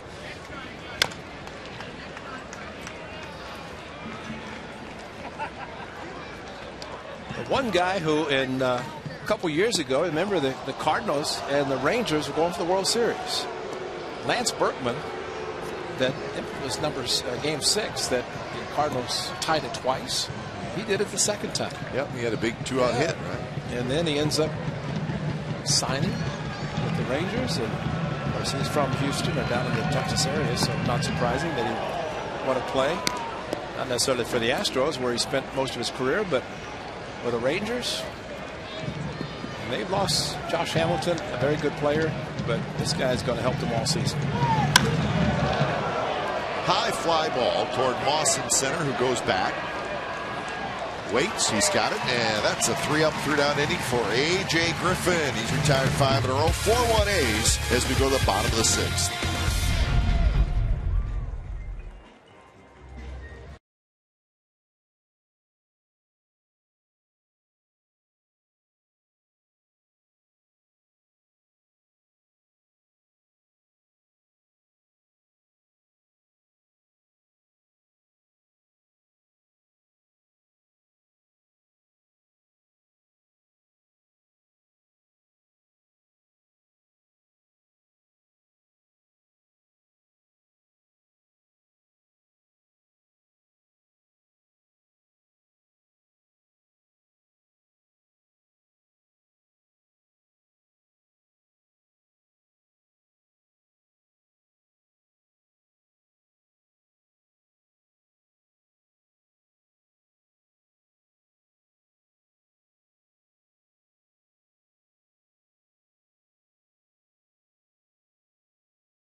Josh Hamilton, that last series here, last year he really struggled. He went 2 for 13. He struck out 6 times, and of course, they dropped fly ball, kept an inning going, a couple of runs scored on the play. It was a very difficult series for Hamilton. And you wonder, Ray, if that had anything to do with him signing with the Angels. We don't know, and we probably don't know. We'll never know how much negotiating there was done between the Rangers and Hamilton. Well, you know what? Also, did they want him back? Did he want to go back? Who knows? You know, maybe even bigger than that Wednesday here on October the 3rd was October the 5th, the play-in game against the Orioles in Arlington to try to get into the postseason division play. Yeah. You know, he didn't have a particularly great game, and I guess the fans showed their displeasure. And you know, when a player is booed by their home fans, sometimes it doesn't always set very well, especially in his free agent season. He had huge numbers and ended up signing a huge contract with the rivalry, the Angels, and really never went back to the Rangers with the offer, whether or not the Angels even allowed him to do that. Maybe they didn't. Maybe they said, here's your offer, take it or leave it, and we're not going to let you shop it. Don't you think, Ray, that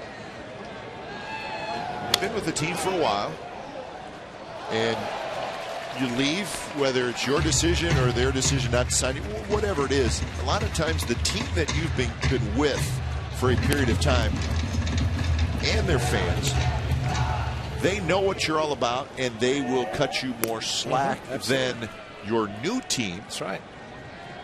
Free agent, big contract, huge expectations. That's right.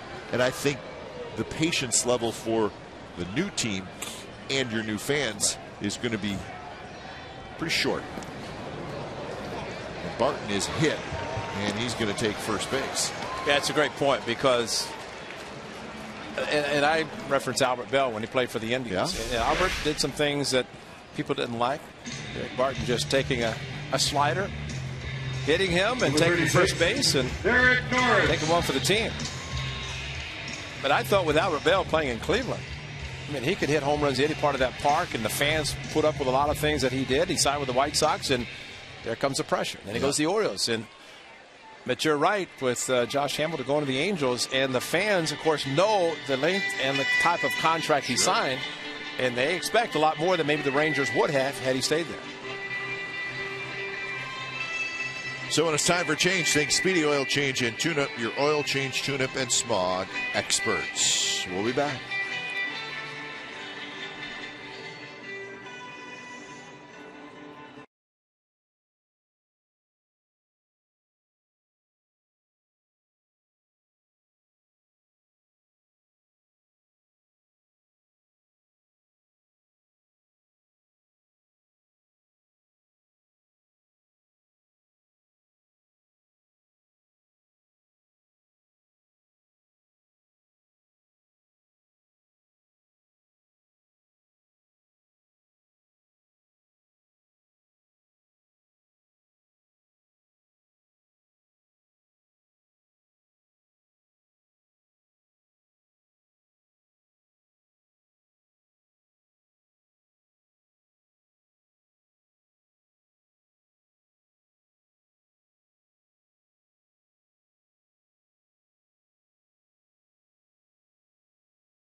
Justin Grimm done after 90 pitches and 5+ innings. It's Joseph Ortiz, left-hander, making his 15th appearance. Kind of the bridge to the setup, and that's what you always like to see. And the A's will see a decent fastball, 2-4 seam fastball from the left-hander, slider and changeup. Your normal assortment of pitches for a reliever coming in, especially this time of the game. Ortiz from Venezuela, he's 5'7", 175 pounds. First year in the big leagues after 6 years in the minor leagues.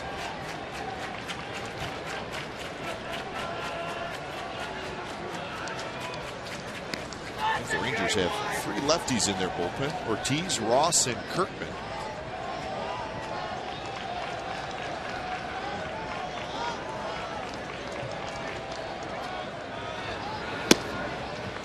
All right, the Royals have knocked Joe Blanton out of the game. Blanton went 4 2/3 innings, gave up 12 hits and 7 earned runs.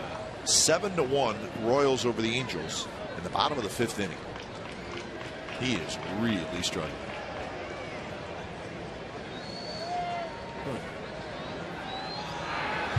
And when he pitched against the A's, his stuff just did not look the same. Joe Blanton has always been a pitcher who pitches up in the strike zone. And when you do that in the smaller parks now, you look around baseball, and one of the things Mike Maddox talked about, and maybe hitters are good 1 through 9 American League, but the parks are smaller too. The ball's going to jump. Line drive, left center field, and that's going to scoot all the way to the wall. Here comes Buckner around third. He hits the bag at third. Gallego's waving him home. He's going to score easily. 5-1 Athletics.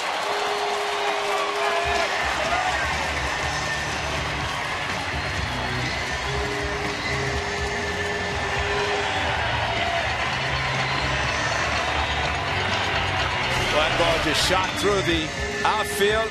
Bell-tied fastball. Derek Norris, great swing. You know, he just missed one his last at bat against Graham. Got under it just enough to keep it in the park, but this was a shot. And amazingly, that's how hard the ball was hit, that it could split the gap, go all the way to the wall, giving Mike Gallego a chance to send Derek Barton all the way from first base. That's a great swing by the very strong Derek Norris. Still nobody out. Here's Sogard. RBI single in the second and a ground out in the fourth for Sogard.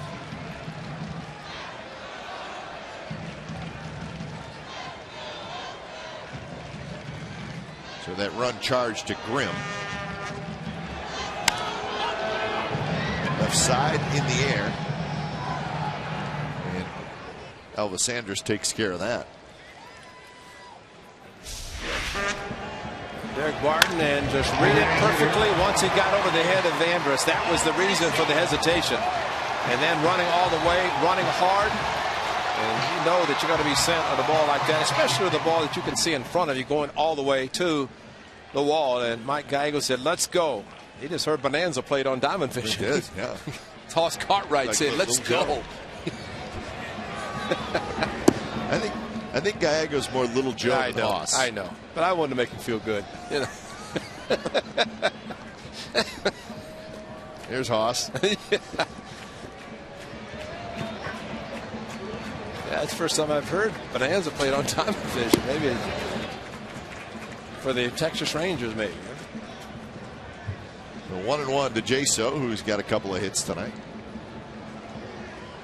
Clean-shaven, back to the open stance by Jaso. Not quite like Tony Batista.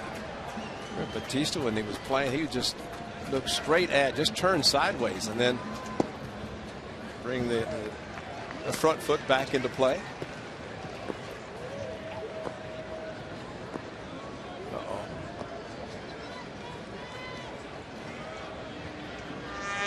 That's a pretty good bruise going right there.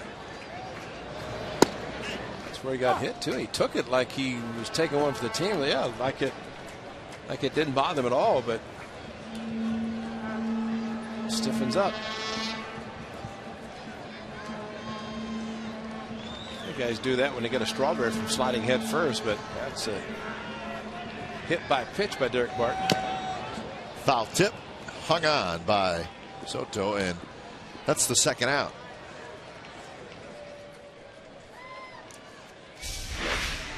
The off-speed pitch for a base hit his last at bat. Challenge him with a fastball. And these are cases where Soto's been in the game. He's the catcher. It's the third at bat, fourth at bat now for Jaso, but that comes out of the bullpen.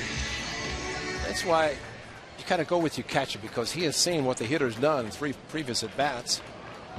No reason to shake him off. Did not allow him to speed up his bat. First pitch to Smith is down and away from Joe Ortiz. Smith a double and a couple of ground outs.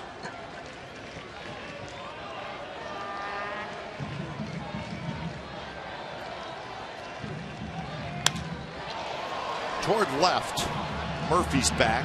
He's got it. Side retired. Norris with an RBI double. And we're on to the 7th inning. It's 5-1 Athletics.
This is Bay Area teachers who make a difference. Visit csncalifornia.com to vote for the 2013 All-Star Teacher and check out the finalist bios and video features. The winning teacher receives $20,000 for his or her school.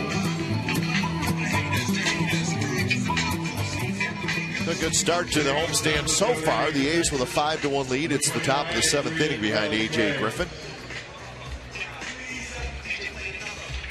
Griffin gave up a solo home run to Mitch Moreland in the 2nd inning. That's the only run he has allowed.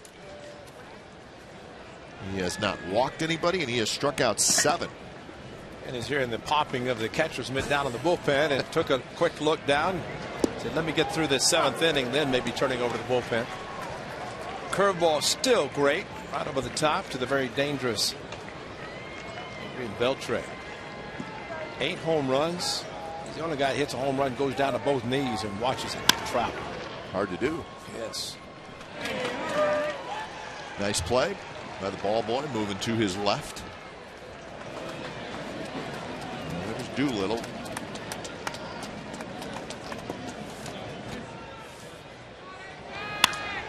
Right up the middle, Griffin goes down. And an 0-2 fastball, and Beltre has a base hit. I would understand if A.J. Griffin needed just a little time to pull himself together. Number 17, Nelson. Find out where his heart is, because he followed through right back, and he went down, and almost the ball almost found his glove, and literally that's what happened. Right back up the middle, high fastball again, and he went down. And unfortunately, at times when that happens, a pitcher can hurt himself just in the way he falls or trips or turns an ankle, does something. But I think A.J. more than anything was just fearful of what it might do to him if it hit him. Here's Nelson Cruz, who is 1 for 2 with a base hit in the 4th. He struck out in the 2nd.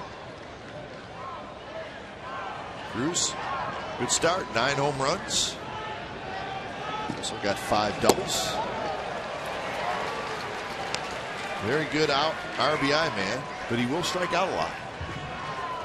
Especially on a nasty pitch like that. That's a hard slider, and that's one of those chase pitches out of the strike zone. But it was always aggressive. Very prominent member of WBC.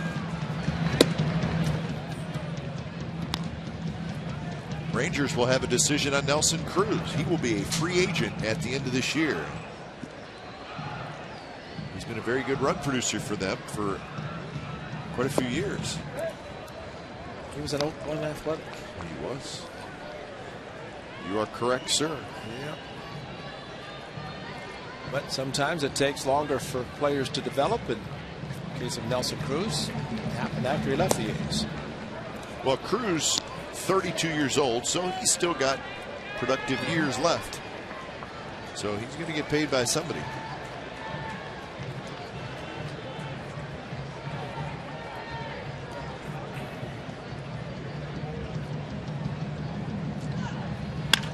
That one's hit hard. Donaldson has it to second for 1, on to first, double play.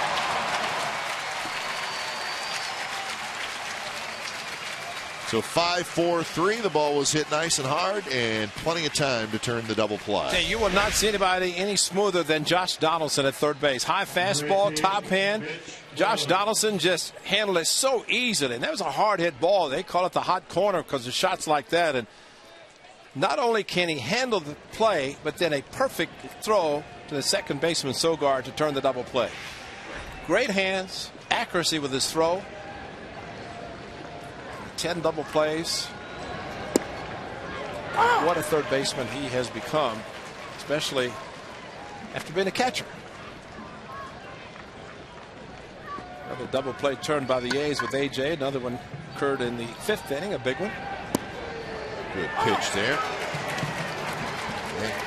0-2 to Mitch Moreland. A homer and a strikeout from Moreland. Pitch number 108 coming up from Griffin.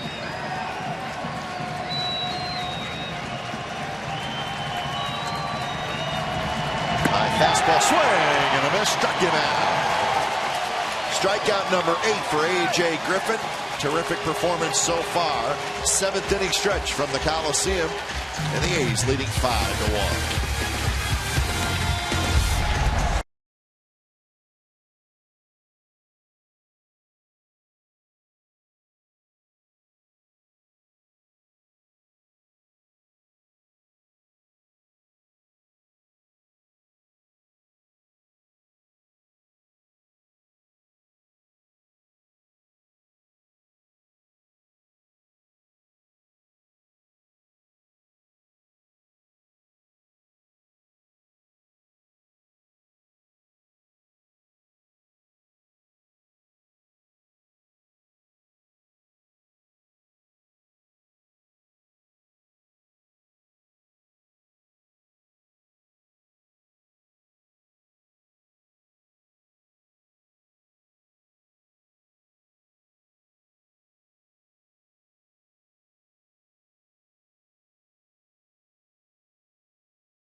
8 strikeouts in 7 innings.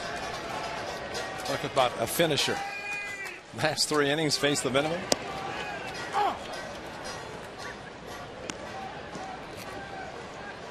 And I would think, as you look at the line for AJ, that's the shot that Beltre hit back up the middle, trying to, unfortunately, avoided hitting him. But his line, and he had to be thinking, facing the Rangers tonight. Last time the A's faced the Rangers, he took the mound to start the game.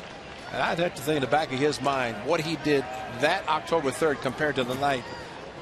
Obviously, has to feel great, but probably in the back of his mind, taking the mound tonight to just kind of a reprieve. Give me another chance. And so far, it's been all A's thanks to great pitching by A.J. Griffin. It'll be Lowry, Taylor, and Moss. Slider 2-2. And we did get a report on Yoenis Cespedes, Ray, and it is what we thought. Stomach illness. We were just kind of going by what we saw in the dugout, and so we're not really surprised by that.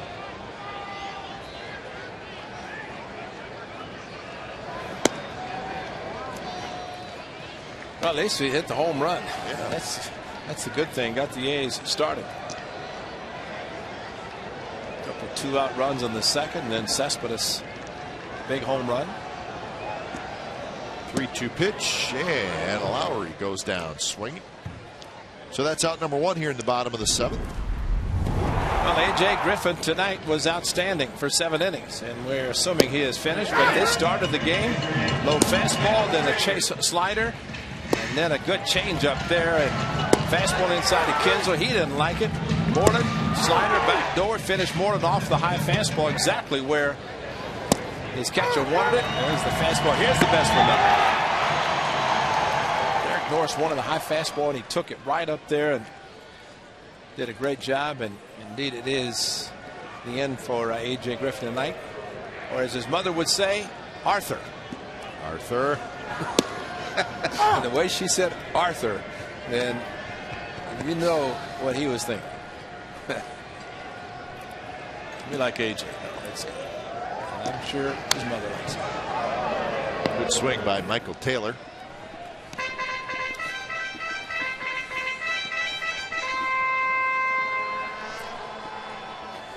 So Taylor behind in the count 1-2. He grounded out to short in his first at bat.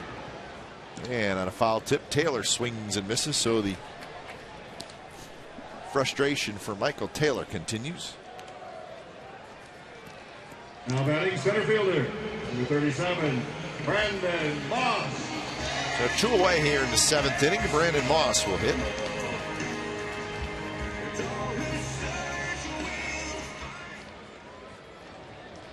Moss with a strikeout, a home run, and a walk. His home run came in the 3rd. This is 6th of the year. He hits this ground ball into the shift. Kinsler has to charge.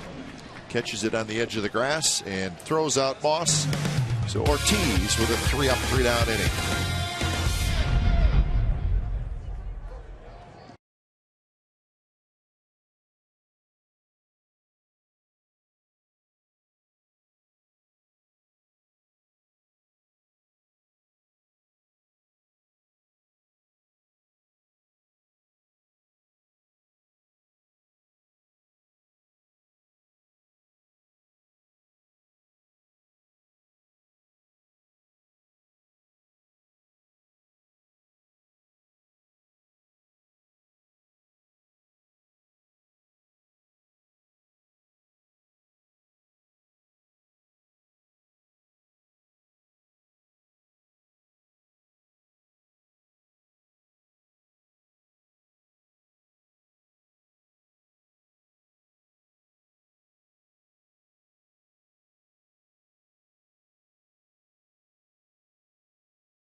time, 1:05 p.m. start. Little League Day, pregame festival and on-field parade for uniformed players and coaches.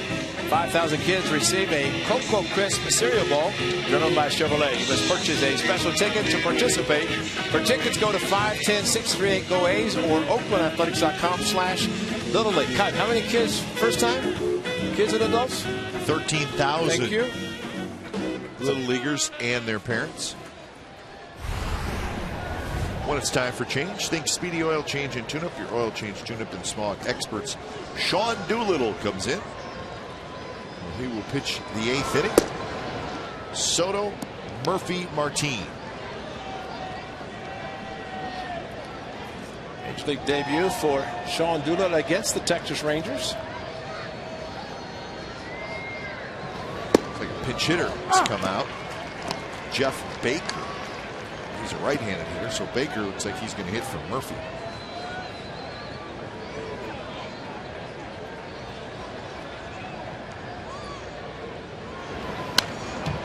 Fastball in on the hands.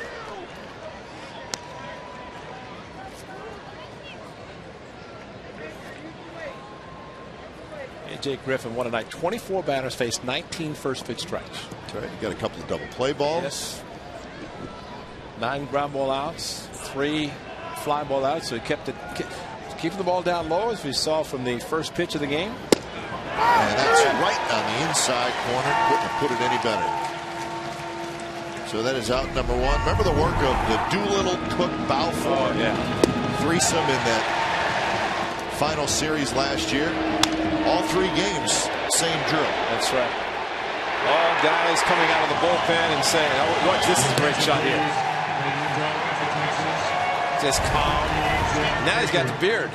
He's clean shaven last year. Well, those guys were pitching on fumes. I mean, they had worked a lot down the stretch, but that's what happens when you're in a pennant race, and especially if you're in a tight pennant race. I mean, your relievers are going to be, your best relievers are going to be used a lot. That's right.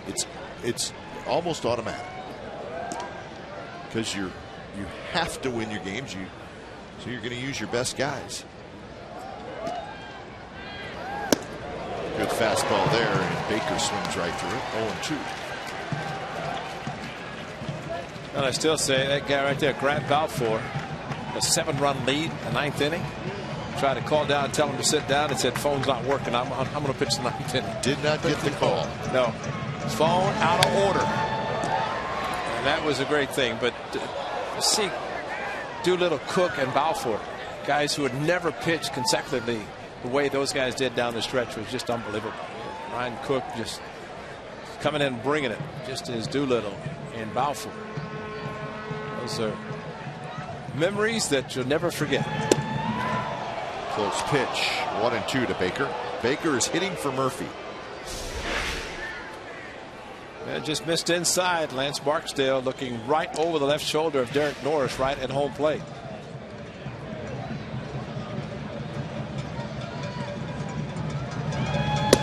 Swing and a miss, blew it right by 94 miles an hour. 2 outs here in the 8th inning. We're going to get another pinch hitter. It's going to be Gentry. True definition of a power arm out of the bullpen. Just rear back and throw, try to hit it. That's a 4-seam fastball. And last year when he came in to face 3 tough righties in his debut, and he threw nothing but fastballs, Kurt Suzuki said, why should I call anything else? It's true. He just blew fastballs by major league hitters, power hitters. And you think about anything else but fastballs? No. He's throwing more sliders now. Got a change up he'll throw. This is just rare back country fastball. And I think what's nice with Doolittle is he has pretty good control. Yeah. I mean, you know, some left-handers that throw hard, they can be a little all over the place, but that is not the case with him really at all.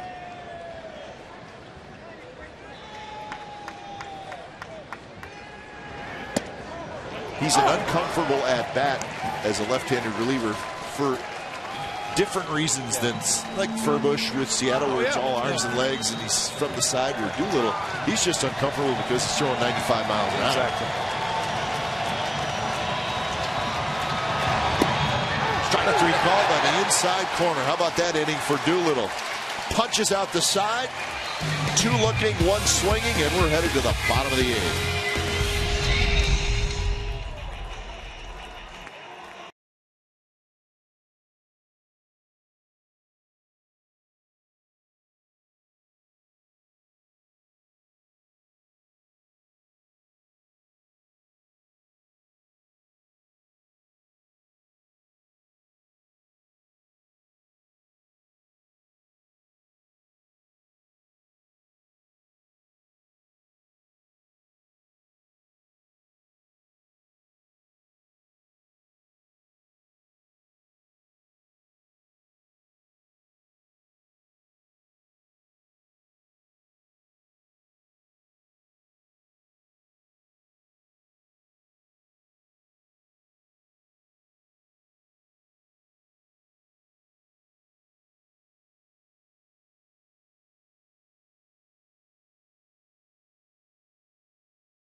Dealers, A's got back-to-back home runs by Cespedes and then Moss. That was in the bottom of the 3rd inning. So A's using some power. Both center field and both hit extremely well. And the way A.J. Griffin threw tonight, plenty of runs. Griffin, 7 innings, 1 run, no walks, 8 strikeouts. 1-6-0 for Texas, 5-8-0 for the Athletics. So that's your game summary. Leading off the bottom of the 8th inning for the Athletics, number 20, Josh Donaldson. New pitcher for the Texas Rangers as they go back to the bullpen and get a right-hander. His name is Jason Frazier. Sounds familiar, doesn't it? Been around. Yep. Saw him a lot in Toronto. Now a right-hand reliever and maybe taking up some of the slack after Michael Adams left to go to the National League. Nice contract for him. Frazier's first pitch to Donaldson is popped up toward Kinsler. And Kinsler has it, and on 1 pitch, Donaldson is retired for out number 1. Number 10, Donaldson now Derek 1 for 4, and Barton will hit. Rangers signed Frazier as a free agent in the offseason, looking for a veteran reliever. He's 35 years old.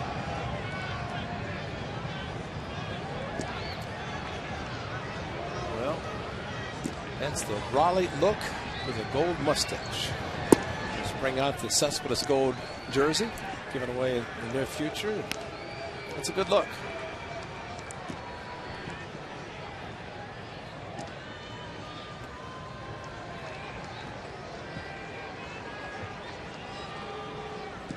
That's a speed merchant, Greg Gentry. Yep. Taking over in center field with Baker staying in left field. So the 2 pinch hitters indeed stay in the game.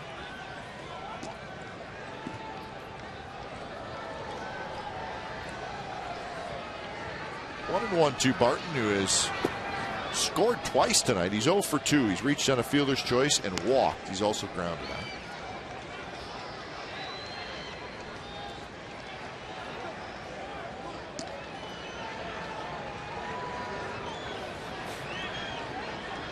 So 2 and 1 to Barton with Norris waiting in the on-deck circle.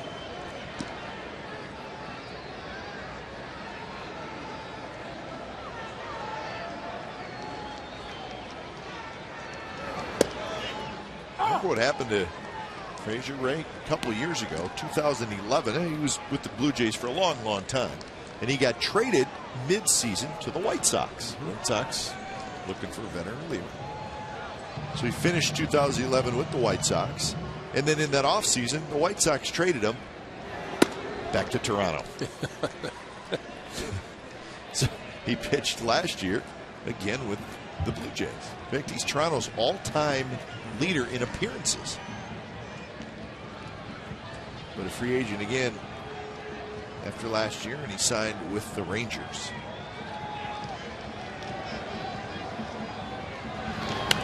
Two pitch, Barton fouls it back. But he's always good with the Blue Jays, and not surprised, especially coming down the bullpen, kind of the rubber arm type pitcher. Could pitch a lot, several days in a row. Those Texas Ranger fans right there could care less that their team is trailing the first game of this series. I think they're having a pretty good time. Got a souvenir baseball. Shallow left, Andrus out. And shortstop turns around, makes the catch. So 2 outs. Let's check on tomorrow night's pitching matchup, which is brought to you by Chevron Care for your car. Number 36, Derek Norris. It'll be Derek Holland for the Rangers, having a very fine season. Check out the ERA, 2.54. He'll be opposed by Bartolo Colon. So Colon's going to try to have a bounce-back performance. He was knocked around in Cleveland on Thursday. We'd like to see Bartolo. Let's see, it's been 73, 75, 85. So get closer to 100 pitches, stay in the game. 4 innings in his last start, so that wasn't that great for him. So it'll be a happy day tomorrow for Bartolo, as he's always happy every day he pitches.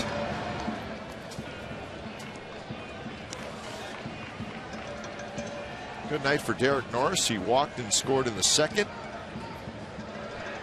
Fly out in the fourth, and then an RBI double in the sixth.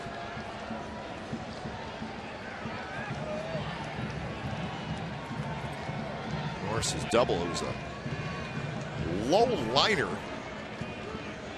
left center field that hit the ground and just scooted all the way to the wall. And that allowed Barton to come all the way around and score.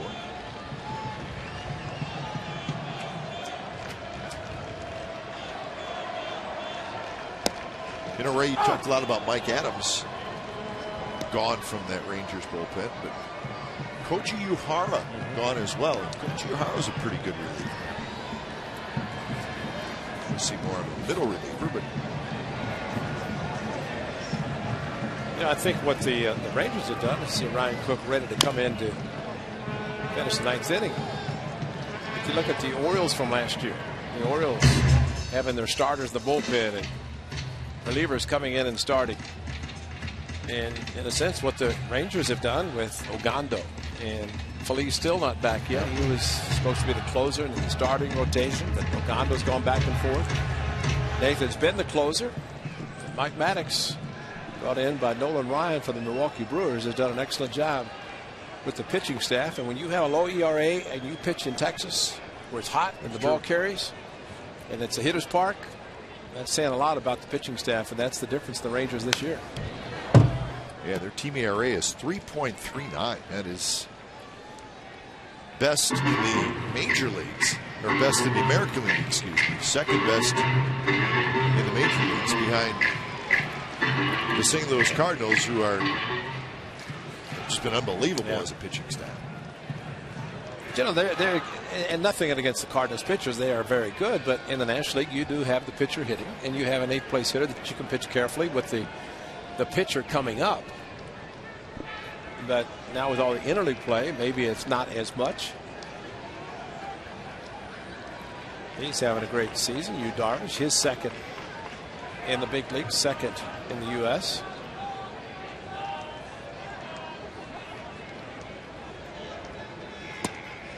Good take by Norris, and the count is 2-2. Starting pitcher now, Ogando, will be pitching in the final game on Wednesday. He's a great reliever too, but very good in the rotation with a hard sinker.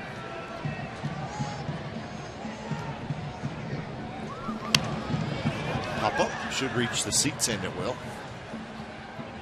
Rangers will have the top of their order in the 9th inning against, it's like Cook.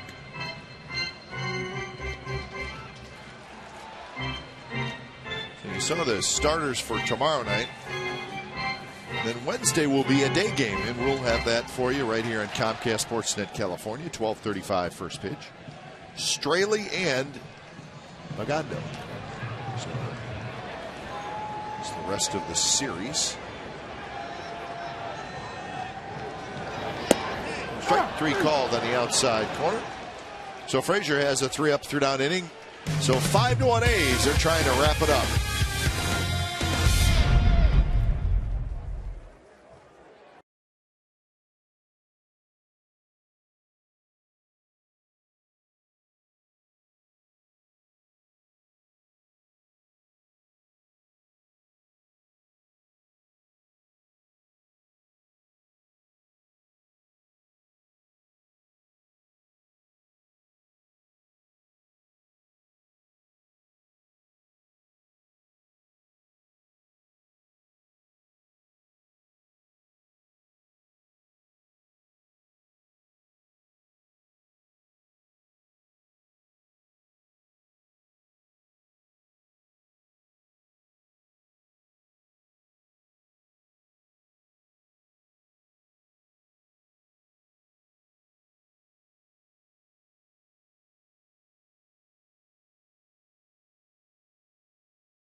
Sportsnet California is brought to you by Xfinity, home of the most live sports, and by Toyota. Do the math and save at your local Toyota dealer.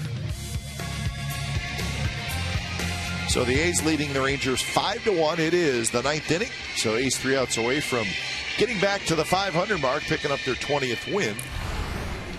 And it'll be up to Ryan Cook when it's time for a change. Think Speedy Oil Change and Tune-Up. It's your oil change, tune-up, and smog experts. Cook with a 1-0 record, a very fine 1.59 ERA. He's going to have a tough time matching Sean Doolittle's performance in the 8th inning, though. Doolittle just completely dominated the bottom half of the Rangers lineup. Struck out the side, did Doolittle.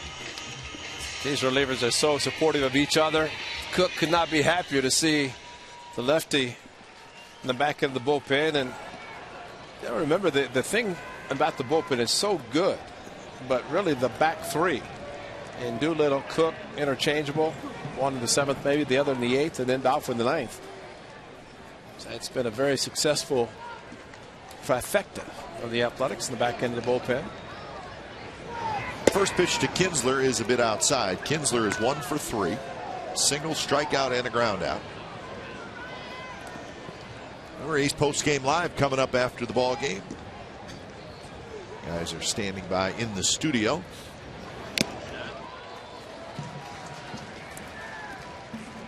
And since it was a long road trip, the A's finished 3-7. We didn't always give the guys enough to talk about, so yep, trying to do our job tonight with a nice clean win. Donaldson is under it. Out number 1. So Kinsler is retired. He's 1 for 4. A's Baseball on Comcast Sportsnet California is brought to you by Cash Creek's Great American Cash Giveaway. Thousands of dollars every weekend. Visit cashcreek.com for details.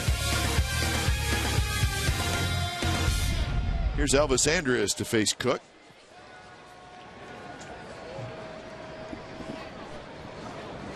Well, the A's won the season series last year against the Rangers 11-8. It's the first meeting of the year. Seems a bit strange to wait till the middle of May to play the Texas Rangers. 2 series against every other team in the American League West except the team that's in first place right now with the Rangers. A home and away against everybody else so far. Andrews bends back out of the way. And just as we talk about the Rangers seeing it for the first time, a week from tonight they'll see them again down in Arlington. Yep. The A's will be home for 6 games. Thursday's off and then travel to Arlington to take on the Rangers and then to Houston again. Line drive base hit for Andrus. So Andrus, it's a fastball up and in, bends back out of the way. Next pitch, he lines a single to left.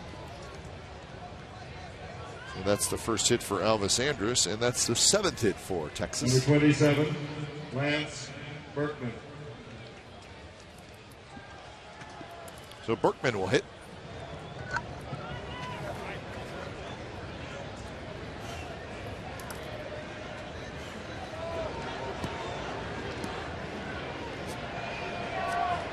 Berkman is hitless tonight.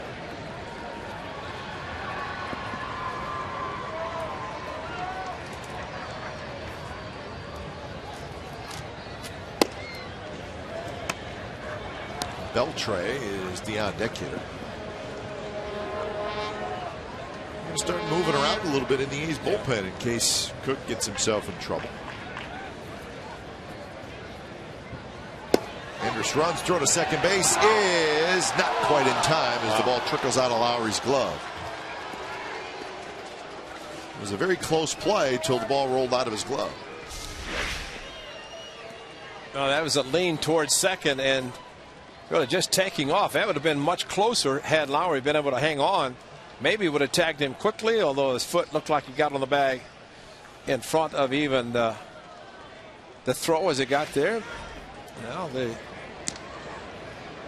Andrus is walking around gingerly. And he hit the bag very hard with his left foot.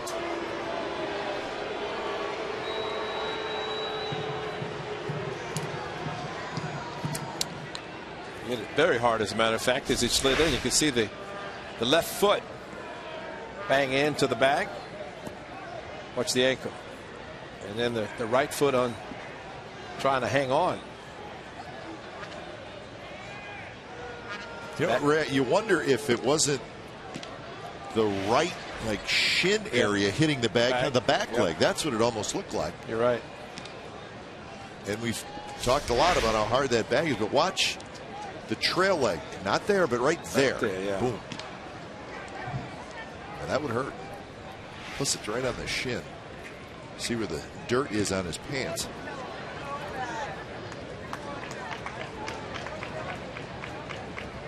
So he seems to be okay. The count is 1-1 to Berkman.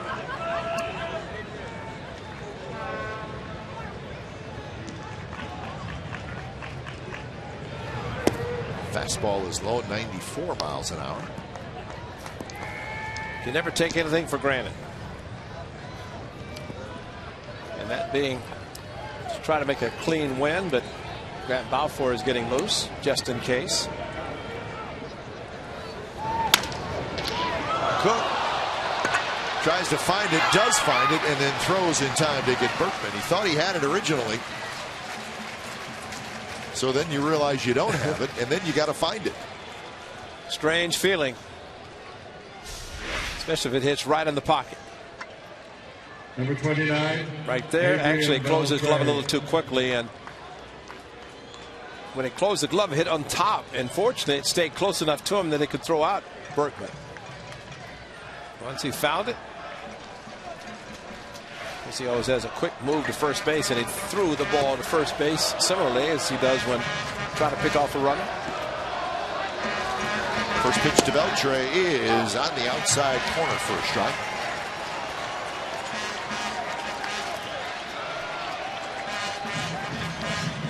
Can't wait to see the strike zone of Vic Carapaz tomorrow night. If he could look at the video, DVD of this game from Lance Barksdale, and he starts the first inning as Barksdale did tonight, should be great. And this should do it. So Lowry throws out Beltre. Cook retires the 3 hitters he needs to retire in the 9th inning, and the A's win Game 1 of this series by a final score of 5-1. So A.J. Griffin was terrific tonight. A couple of home runs by the Athletics. And as my partner Ray Fosse likes to say, a nice clean game. And that's nice important to see. So the A's get back to the 500 mark. They are now 20-20, and really, after the very difficult road trip, you lose a lot of games, tough breaks.